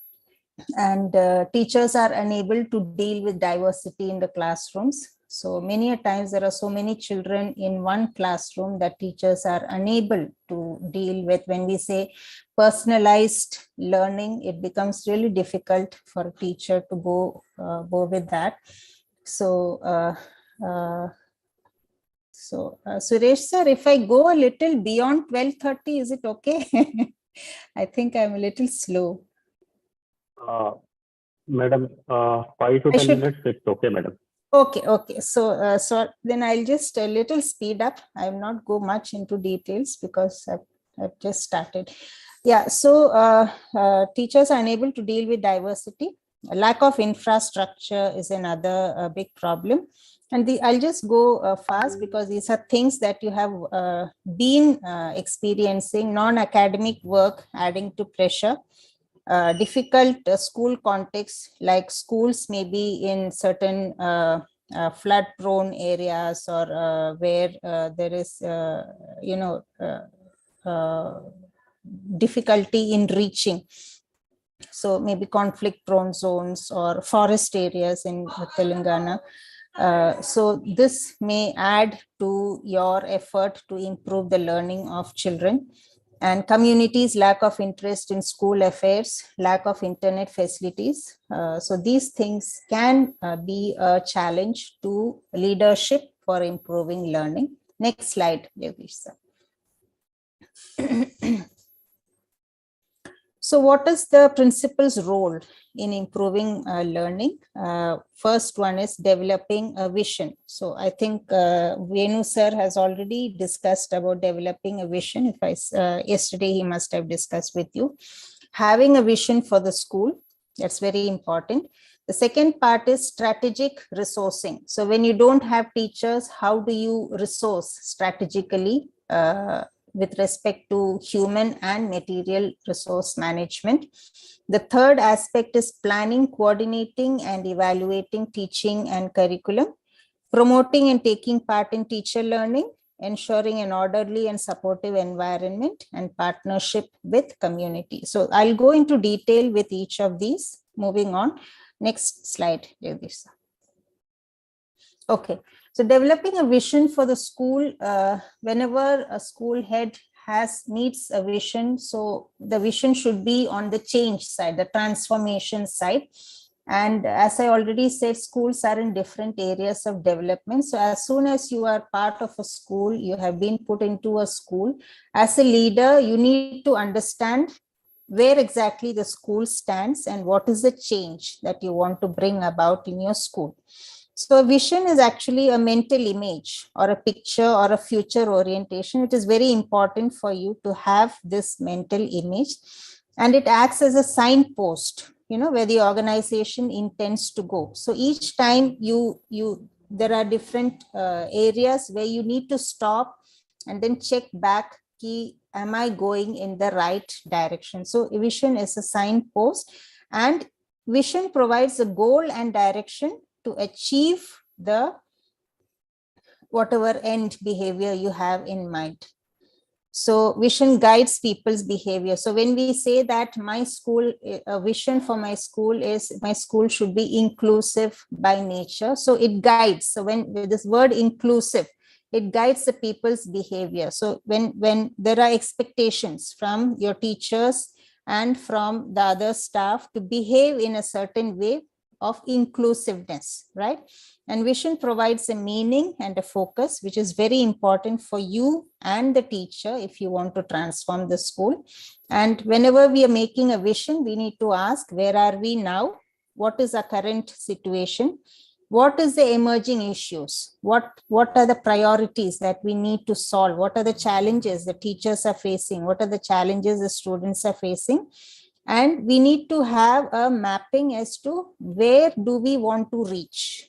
Okay, so let us say a vision for a 3-year, we need to think where we want to go and how do we get there. So who are the immediate stakeholders? Who do we network with? What are our strengths? What are the areas of gaps? How do we convert these strengths into opportunities? So we need to think in those directions. Next slide, Jagdish. So a vision has to be shared, and I think you all agree, it is not a single person's vision that needs to be done. And we always need to have a shared vision, and the staff should agree, and they should be in tune, in sync with the goal and the vision of the school head. And we need to think that the staff needs to think that my goal as a person, as a teacher, where I want to achieve, my aspirations has to be in sync with the institution's goal. So there has to be a synergy, and it is only a school head who can take everybody together, where you do the matching of the individual teacher's goal with the institution's goal, because unless everything coalesce, unless everything comes together, you cannot achieve the vision. Okay, so you have the vision, you have the goals, you have the individual learning goals for teachers, you have the learning goals of children, and there is the institution goal. So when all these merge, then it becomes the vision to attain for the school. Okay, and vision has to be communicated to the teachers and to the staff and to the parents also on a daily basis. It needs to be reinforced. Let us say, like I'll come to the next slide, during maybe school assemblies, or during MDM, or during some functions where you bring the parents or bring the community to the school. So your vision for the school has to be reinforced, has to be restated, it has to be mentioned again and again. Okay, so vision establishes standards and it encourages people to strive for its attainment. Next slide, please. So the steps that facilitate a shared vision is, as I already said, you need to know your school. You need to understand what is the immediate problems and what is the immediate challenges, and you need to shape your vision accordingly.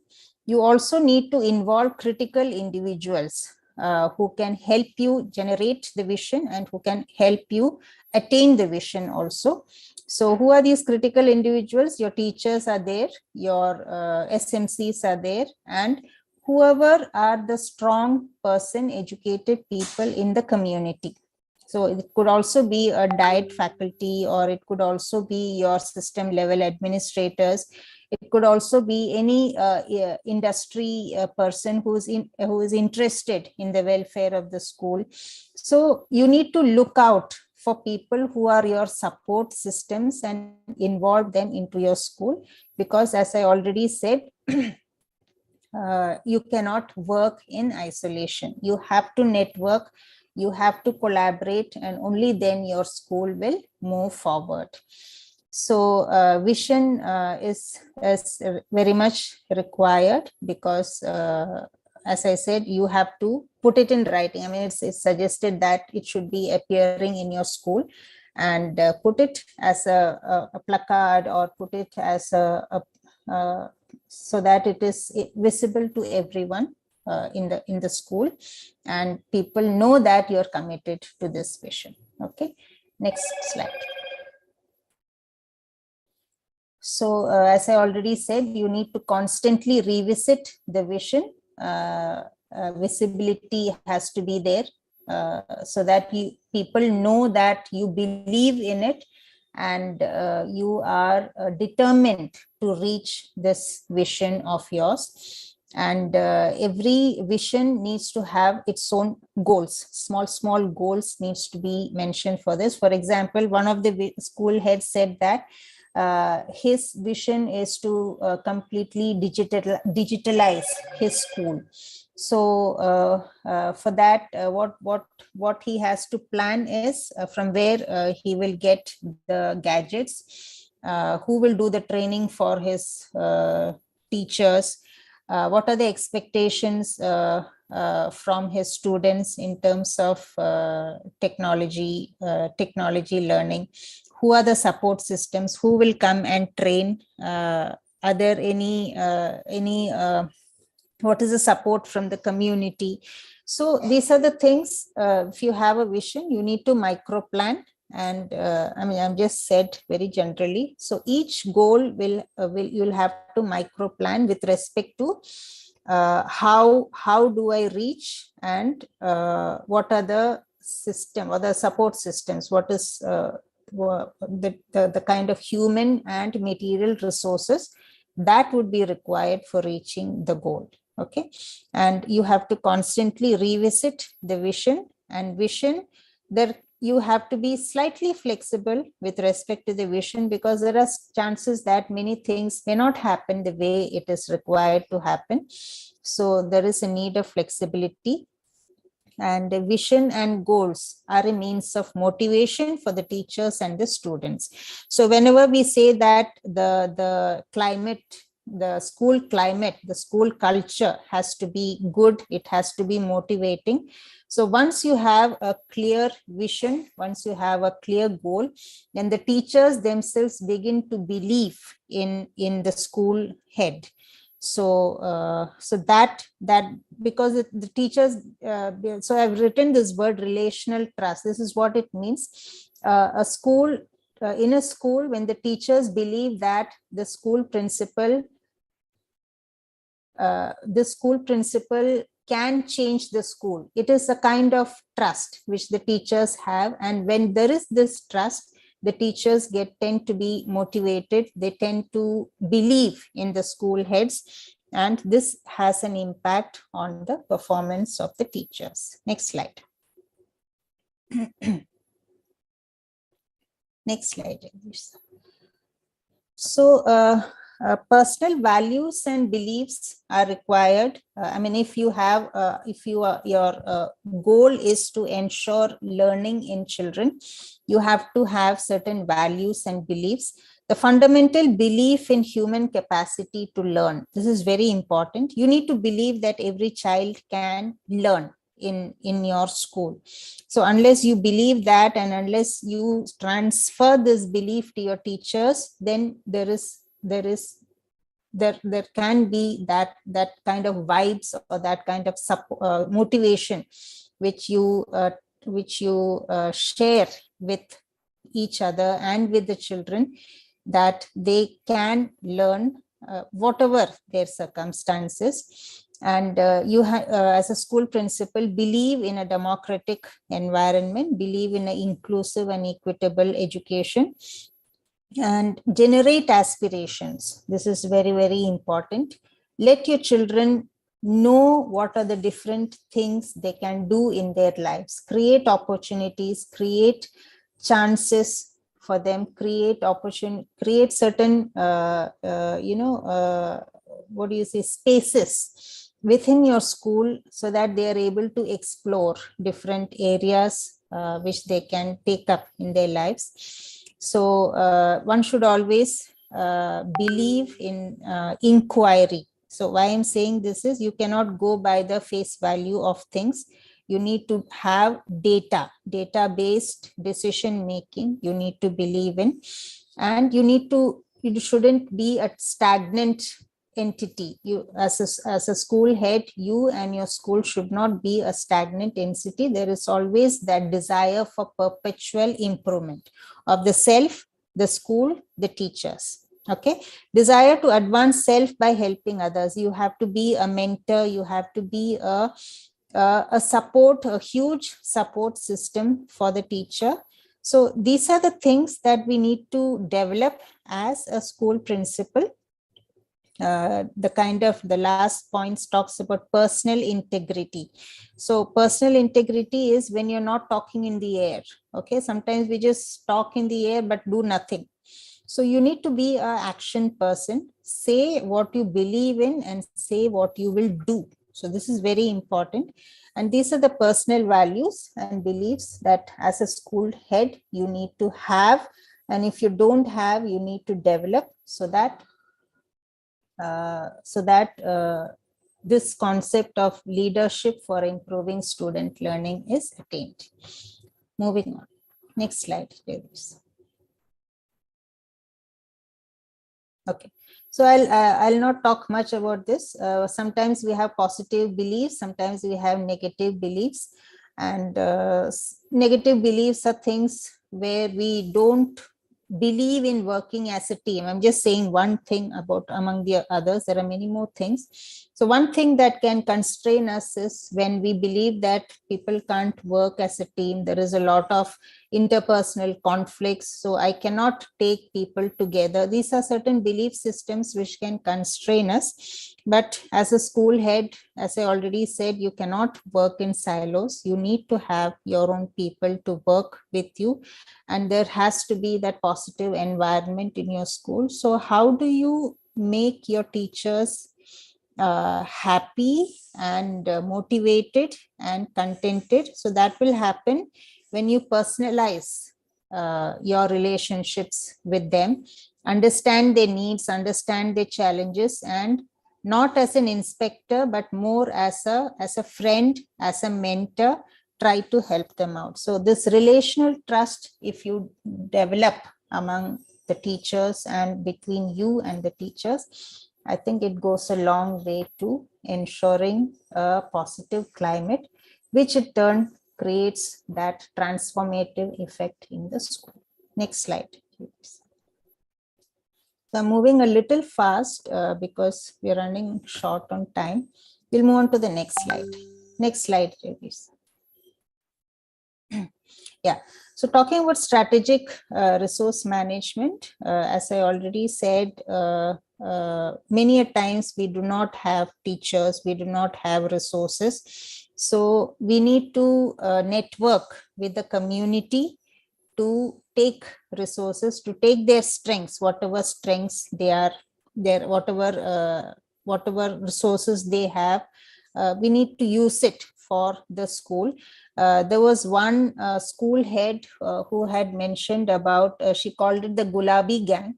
She said how she involved 4 women who were actually mothers to her school, her children.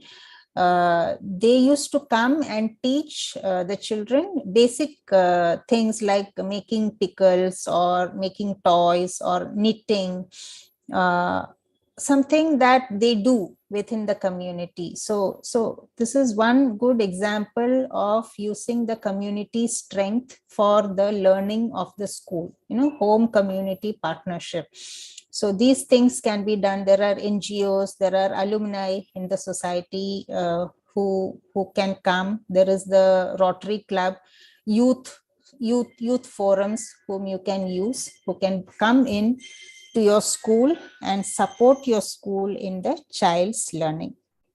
So why I'm saying this is some simple things like taking the help from industry nearby to fund the uniform. And this again is something that happened in a school in Uttarakhand, where the school teacher, for the winter uniform, she made it colorful with coat and, with blazers and coat. And children were feeling very happy wearing the uniforms and going to school.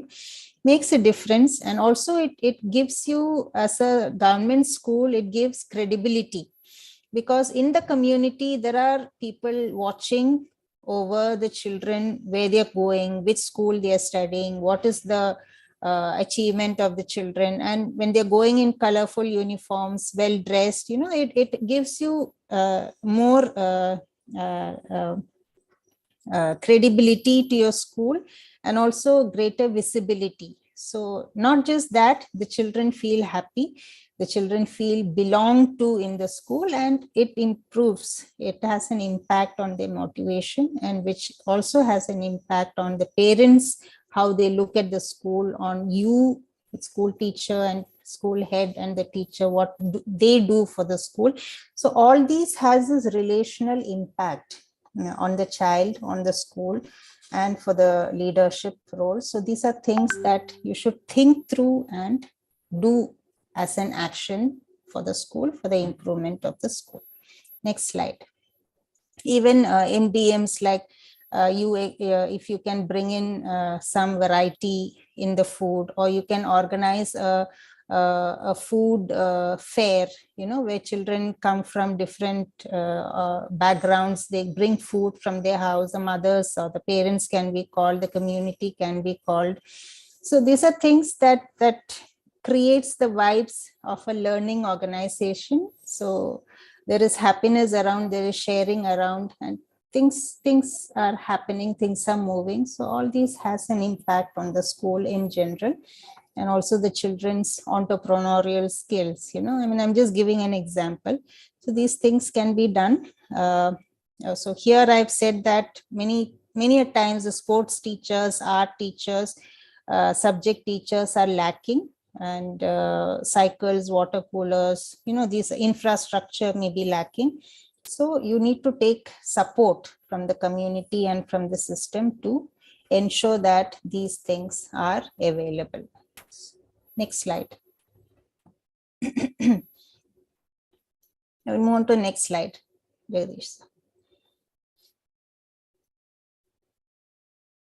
Okay. So planning, coordinating, and evaluating teaching and curriculum.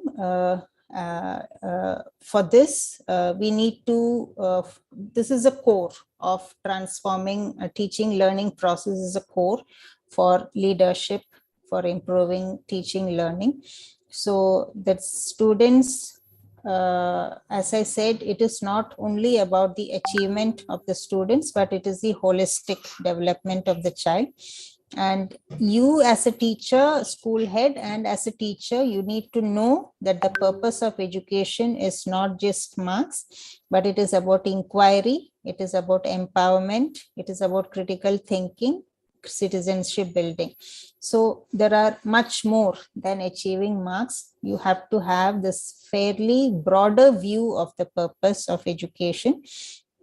And also, next important thing I would like to say here is, when you plan the curriculum, there is always the textbook with you, but you can contextualize it according to the school context. For example, let us assume that you belong to a community where the education of the girl children is a little backward.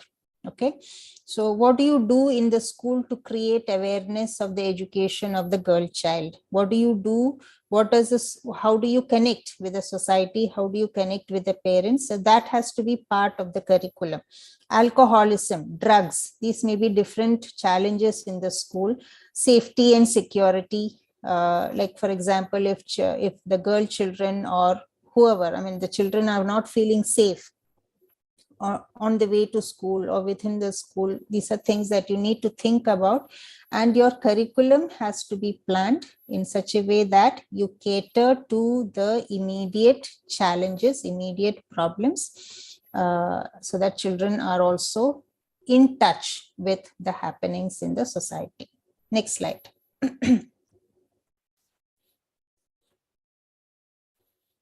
So in the classroom, the teachers have to ensure meaningful learning process. So to a large extent, the teachers have to know the students, they have to understand the potentials of the students, and whatever accomplishment, whatever small or big, whatever accomplishment they make, it has to be recognized. And the kind of environment within the school has to be congenial for learning. Okay, next slides. So here, two important things I have mentioned is that any data about children has to be, any decision about children has to be based on data. Data-based decision making is very important. So as a leader for learning, whenever you take decisions on the achievement of any child, you need to have data. So data not just in terms of marks, but also data in terms of the background of the child, the health of the child, what has been the behavior of the child in the last few months, So also the teaching, who is the teacher, what is the data on the teacher's performance. So whenever we say that this child is not performing well, before we make such statements, you need to have a holistic understanding of the child. It cannot be based on a prejudice. It has to be based on data. So as a leader of learning, you need to take every decision based on data. Another thing is, when you feel that the teachers are not meeting the expectations or the students are not meeting the expectations, you need to think and reflect and ask the question, why? Why is it happening? So again, you need to look back at data. What is going wrong? So at the right time, as a school head, you need to make the right interventions. You need to make the right method of problem solving. These are things. So you need to be aware of what is happening in the school. So I've always mentioned this learning walks, this term, where as a school head, you go to different classrooms, you go to the corridor, you go to the playground. You are in touch with every member in the school. You are you know what is happening, what are they expecting, and what are the issues they are facing, where is the learning gap, whether they are learning or not, so as a teacher, you cannot sit, as a school head, you cannot sit within your closed walls in your room, but you need to have your learning walks every other, I would say on daily, both morning and afternoon, so that you are aware of what is happening in the school. So teachers have the issues, students have the issues, staff have the issues. So how do you ensure that these are taken care of? And ensuring learning as child-friendly and enjoyable experience, that is learner-centered, participatory, and involves discussion and dialogues, observation, visits, reflection, etc. So what I'm trying to say here is you need to have a child-friendly pedagogy, ensure a child-friendly pedagogy. Next slide. So teacher development is very important. As I said, you need to keep your teachers happy. You need to make them feel valued. It is very important. And you also need to ensure that you are supporting their aspirations, you are supporting their development. So within the school, you need to create the concept of mentoring. Monitoring has to be there, but along with that, there has to be mentoring also.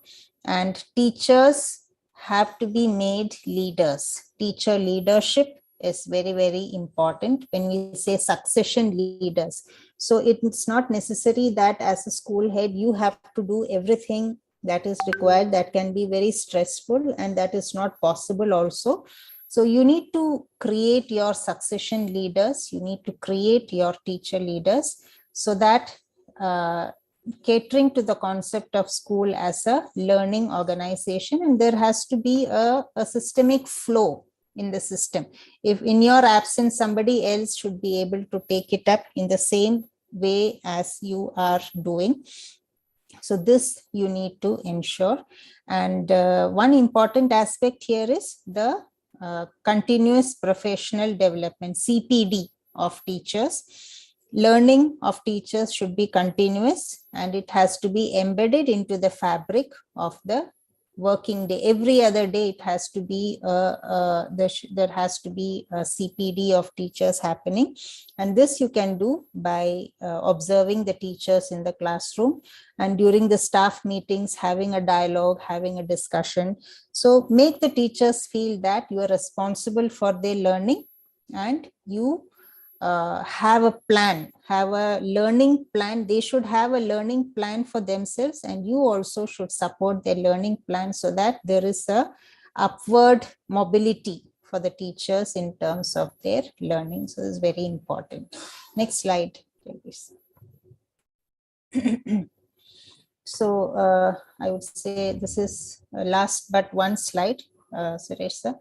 So ensuring an orderly and supportive environment, when we say that, we have to take care of the learners in terms of the health, nutrition, sleep, and from where the background of the learner, the personal factors like what is the kind of environment he is coming from, what is the confidence of the child, what is the social support, what is the role model of the child. So these are things that is very important for a teacher. What is a friendship peer group? Who are these people? What is their background? These are things that goes as a personal record for the individual child. It's very important. And accordingly, you need to engage with the children. So in terms of the personality of the children, so you need to have data on the personal life of the child, which includes health, nutrition, and also the background. What is the parents working, what are they doing, the vocation of the child, of the parents, etc. So all these things creates a identity to the child, a picture of the child, and you need to constantly recheck and re-evaluate as to what is happening to children from difficult backgrounds, and so that you're able to personalize the learning of children, especially from the remote areas or the marginalized areas. Next slide. So at the same time, we need to protect the instructional time. So why I'm saying this is many a times, sometimes the teachers come late, the staff come late. So you need to have a schedule of the time, the teaching time, the instructional time, I would say. So protect the instructional time so that the teachers are not distracted. Ensure least distractions in learning. Have a consistent disciplined routines. Have high standards and expectations. This is very, very important. So this is connected to the vision that you're having for your school. Create aspirations. I would say this again and again.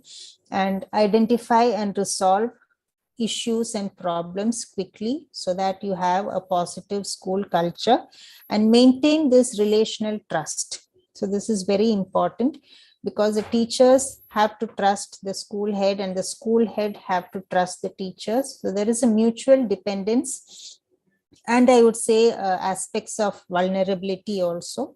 So unless this is established, the positive climate that we want may not happen. So take care of the relational trust that you need to establish in the school.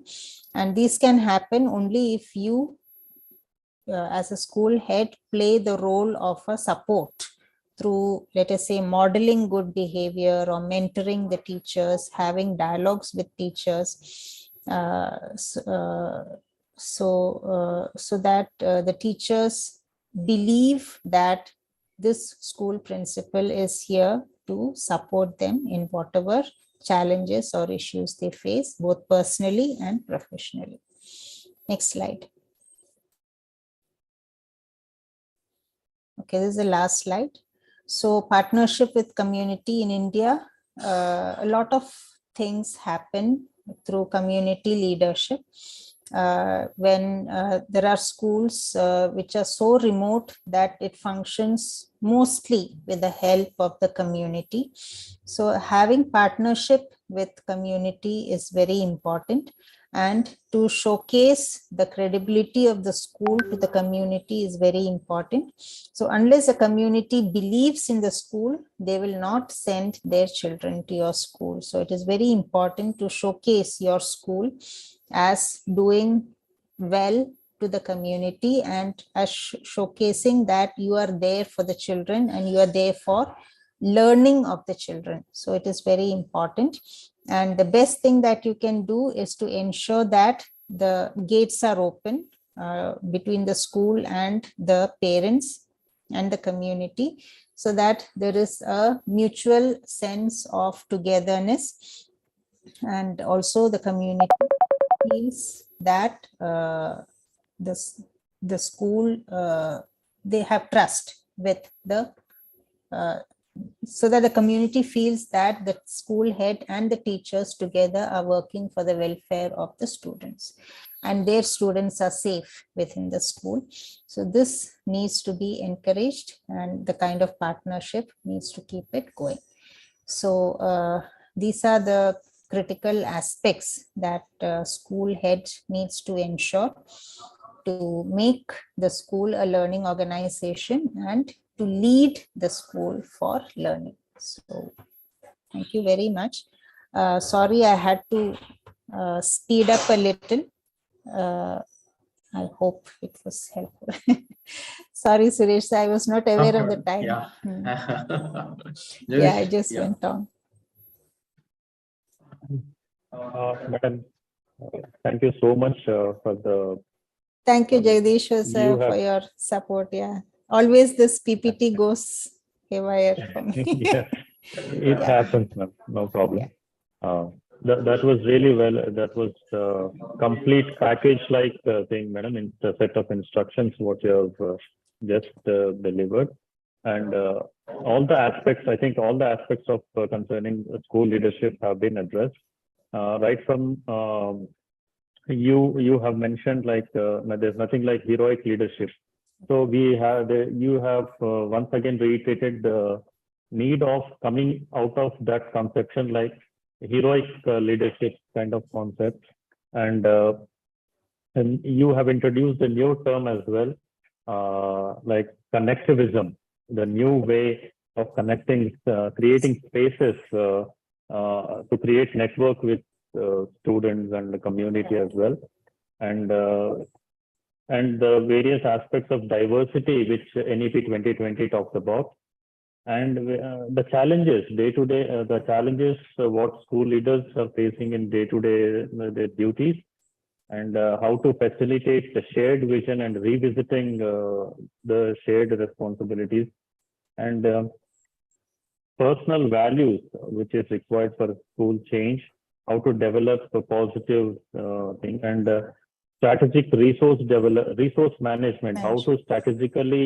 manage the resources, which always, I mean, we lack in our government schools especially, and somehow you have given some ideas regarding how the youth forums and alumni can be roped in, and you have given an interesting example of Gulabi Gang, where they have initiated some kind of partnership with the schools, and that really helps, and these have really given us some sort of examples where we can think on how we can use our resources, our neighborhood into learning resources.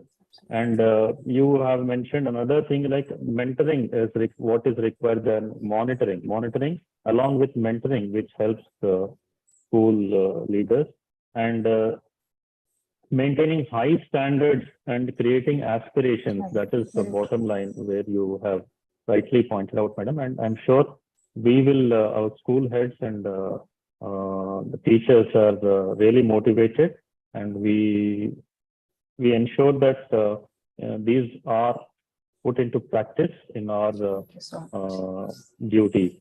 So that was wonderful, madam. Thank you so much for your inspiring session. Yes, ma'am. Yeah. Madam, on the behalf of the School Leadership Academy, Telangana State, and also from the participants, I'm very thankful to you for being with us. Thanks to you, Suresh sir. In spite of your busy schedule and the PAB, so many things are happening, and you set time aside for us. I really am very thankful to you. Yeah. Thank you so much. In looking forward to you in future also. Definitely. I'm always with you. Thank you. Thank you. Thank you so much, Suresh. I think, madam, tomorrow we have the festival Ugadi. So, okay.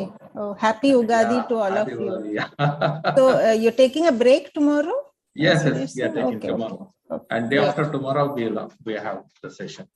Okay. Over to Jagdish, give the tips, and before closing, wish you a happy Ugadi to all the participants here. Over to Jagdish. Nutana Samvatsara Shubhakankshalu. Thank you, sir. నేను ఎప్పట్లాగానే మీకు Google form అంటే ఈరోజు attendance కొరకు మరియు feedback ఈ session గురించి feedback కొరకు నేను గూగుల్ ఫామ్ లింక్ పెట్టడం జరిగింది. మళ్ళీ కూడా పేస్ట్ చేస్తున్నాను. This Google link has been pasted in the for the YouTube audience also. మీకు కూడా గూగుల్ ఫామ్ లింక్ పెట్టాను. దయచేసి ఈ క్లిక్ చేసి కొన్ని డివైసెస్ లో వర్క్ చేయకపోవచ్చు. You send it forward to another device and you can try. Thereby you can, your feedback will be very valuable for us. కొన్ని క్వశ్చన్స్ కూడా ఉంటాయి. ఆ క్వశ్చన్స్ ఎందుకంటే జస్ట్ ఒక అటెండెన్స్ మార్కింగ్ కోసం ఎంతమంది అటెండ్ అవుతున్నారనే, స్కోర్ రావట్లేదని కొంతమంది అడుగుతున్నారు. Score is not necessary. I think score last day అండి, స్కోర్ గురించి ఆలోచించండి లాస్ట్ డే. ఫిఫ్త్ డే వచ్చే క్వశ్చన్స్ లో మాత్రమే స్కోర్ పరిగణకు తీసుకోబడుతుంది. దాన్ని బట్టే మీకు సర్టిఫికెట్స్ ఇవ్వడం జరుగుతుంది. You please follow this Google form link. And ఇదే లింక్ నేను మన గ్రూప్స్లలో కూడా, అన్ని గ్రూప్స్లలో కూడా షేర్ చేయడం జరుగుతుంది. అండ్ రిగార్డింగ్ రిసోర్సెస్, ఇంతవరకు జరిగిన 4 సెషన్లకు సంబంధించిన పీపీటీలు మరియు హ్యాండ్ బుక్ సంబంధించిన లింక్స్ అన్ని కూడా మీకు పోస్ట్ చేయడం జరుగుతుంది. Don't worry about the resources. And day after tomorrow. Yes,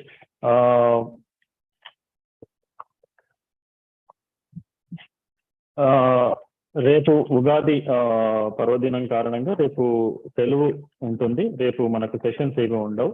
and we will be back on 23rd March, where we have another 2 sessions. అవేంటంటే leading teaching learning process by Shri E D Madhusudan Reddy గారు, and observation of teaching learning process and feedback. ఈ session ని మన state academic monitoring officer P Srihari గారు తీసుకుంటారు. Please don't miss that session. Attend in time, join in time, in whether in Zoom meet or on the YouTube.